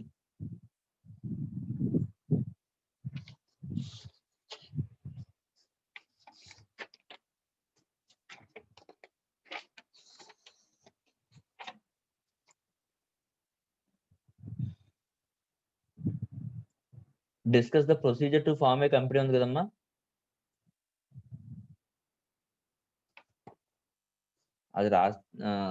అది వదిలేండి అమ్మా. క్వశ్చన్ అంత పెద్ద క్వశ్చన్ అడగడు. ఎందుకు తెలుసా? Discuss the procedure to form a company అంటే మీరు ఏం రాయాలి తెలుసా?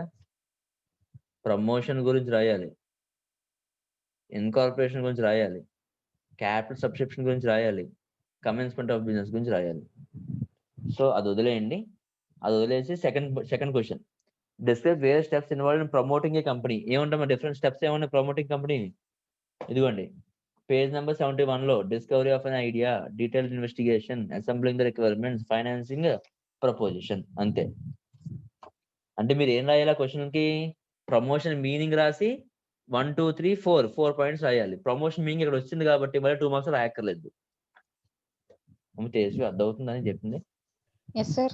Okay. Next, explain the process involved in incorporation of a company. ఎక్కడ ఉంది? ఆ నెక్స్ట్ పేజ్ లో. Incorporation of a company or register. Incorporation of a company or registration. ఎక్కడి నుంచి చదవాలి? A company being an artificial person comes into existence only after its registration with the register of companies. It is a legal process through which an enterprise obtains recognition as a separate legal entity. ఓకేనా? A joint stock company, whether private limited or public, must file all necessary documents with the register. Obtain with this certificate, the company gets status of legal entity. అక్కర్లేదు మీకు ఇదంతా అక్కర్లేదు, only cover రాయించాలి. Incorporation of a company registration ఉంది కదా, a company being an artificial person comes into existence only after its registration with the register of companies. It is the legal process through which an enterprise obtains recognition as a separate legal entity అని రాసి తర్వాత before getting a company registered a number of steps have to be taken up. ఏంటవి? Application of approval of name full రాయాలి, memorandum of association full రాయాలి, articles of association full రాయాలి, preparation of other documents అని చెప్పి direct గా ABCD రాయాలి. తర్వాత statutory declaration, payment of registration fee, incorporation certificate, అంతే అయిపోయింది. పెద్ద క్వశ్చన్ అమ్మా, ఇంపార్టెంట్ క్వశ్చన్ కూడా. Next, what is MOA expenditure clauses, what is AOA expenditure contents. నేను సపరేట్ గా చెప్పక్కర్లేదు, ఆల్రెడీ మనం చదివే రాయాల్సిందే. MOA ఆల్రెడీ మీనింగ్ రాస్తారు, మీనింగ్ రాసి clauses of memorandum of association heading పెట్టి name clause, situation clause, object clause, liability clause, capital clause, association clause, 6 points రాయాలి. ఓకేనా? నెక్స్ట్ AOA మీనింగ్ రాసి కంటెంట్స్ అన్నాడు. కంటెంట్స్ అంటే ఏమున్నాయి? హెడ్డింగ్ మళ్ళీ the contents of articles of association ఎన్ని ఉన్నాయమ్మా? 14 ఉన్నాయి. 14 పాయింట్స్ రాయాలి. And last one, what is prospectus, explain the contents of prospectus. Prospectus meaning already మనం చదువుకున్నాం. 2 మార్క్స్ అయినా వచ్చిందమ్మా ప్రాస్పెక్టస్ మీనింగ్? లేదు, రాలేదు. సో ప్రాస్పెక్టస్ మీనింగ్ ఎక్కడి నుంచి ఎక్కడ రాస్తారంటే ఇదిగోండి, డెఫినేషన్ లోని prospectus means any document described or issued as prospectus and includes any notice, circular, advertisement or other documents inviting deposits from public for the subscription or purchase of any shares in or debentures of a body corporate. అది meaning రాయండి. Prospectus meaning రాసి contents of prospectus ఎన్ని ఉన్నాయి?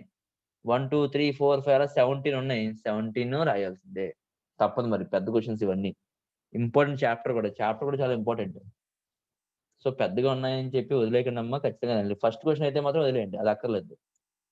2 3 4 5 6 1 2 3 total 5 SIs, 3 2 marks. ఈ 2 marks SIs లో కానీ 5 marks కానీ cover అయితే ఇక్కడ రాయక్కర్లేదు. ఓకేనా? సో ఈరోజు మధ్యాహ్నం టైం ఉంది, మధ్యాహ్నం క్లాస్ లేదు, మ్యాథ్స్ క్లాస్. సో రేపంతా టైం ఉంది, కంప్లీట్ చేసేస్తే మండే మార్నింగ్ నేను అకౌంట్స్ క్లాస్ తీసుకునే ముందు ఈ నోట్స్ చూస్తాను. మాక్సిమం కంప్లీట్ చేయడానికి ట్రై చేయండి. 7 చాప్టర్స్ వరకు నోట్స్ కంప్లీట్ చేయడానికి ట్రై చేయండి. ఇంకేం చాప్టర్స్ ఉన్నాయి మన కామర్స్ లో కంప్లీట్ చేయడానికి?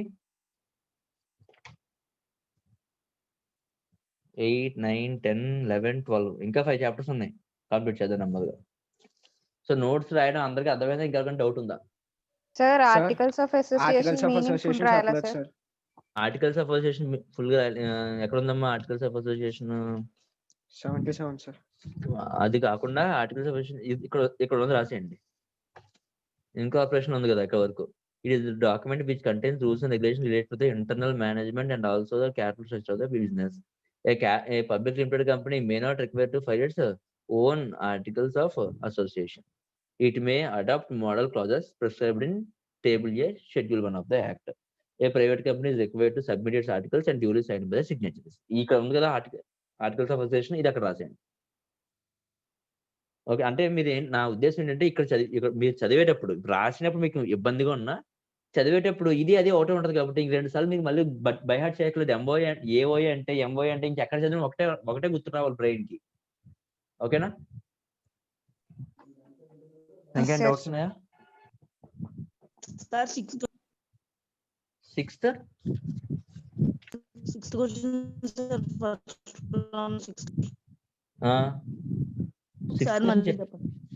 క్వశ్చన్ చెప్పాను కదా, డైరెక్ట్ గా మీకు ప్రాస్పెక్టస్ డెఫినేషన్ లో ఫస్ట్ పేరా రాయమన్నాను. హెడ్డింగ్ కంటెంట్స్ ఆఫ్ ప్రాస్పెక్టస్ అని చెప్పి 17 పాయింట్స్ రాయాలి. అంతేనా? క్వశ్చన్ అడిగాడు, ఏమడిగాడు? కంటెంట్స్ ప్రాస్పెక్టస్, అంతే. ఈ డెఫినేషన్, ఈ 17 పాయింట్స్. Okay sir. ఇంకా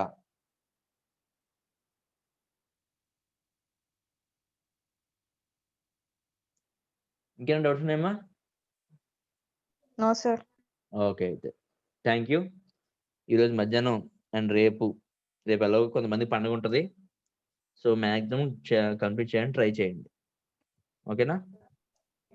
టైం వేస్ట్ చేయకుండా మ్యాథ్స్ కూడా అయినంత వరకు కూడా ప్రాక్టీస్ చేస్తూ ఉండండి.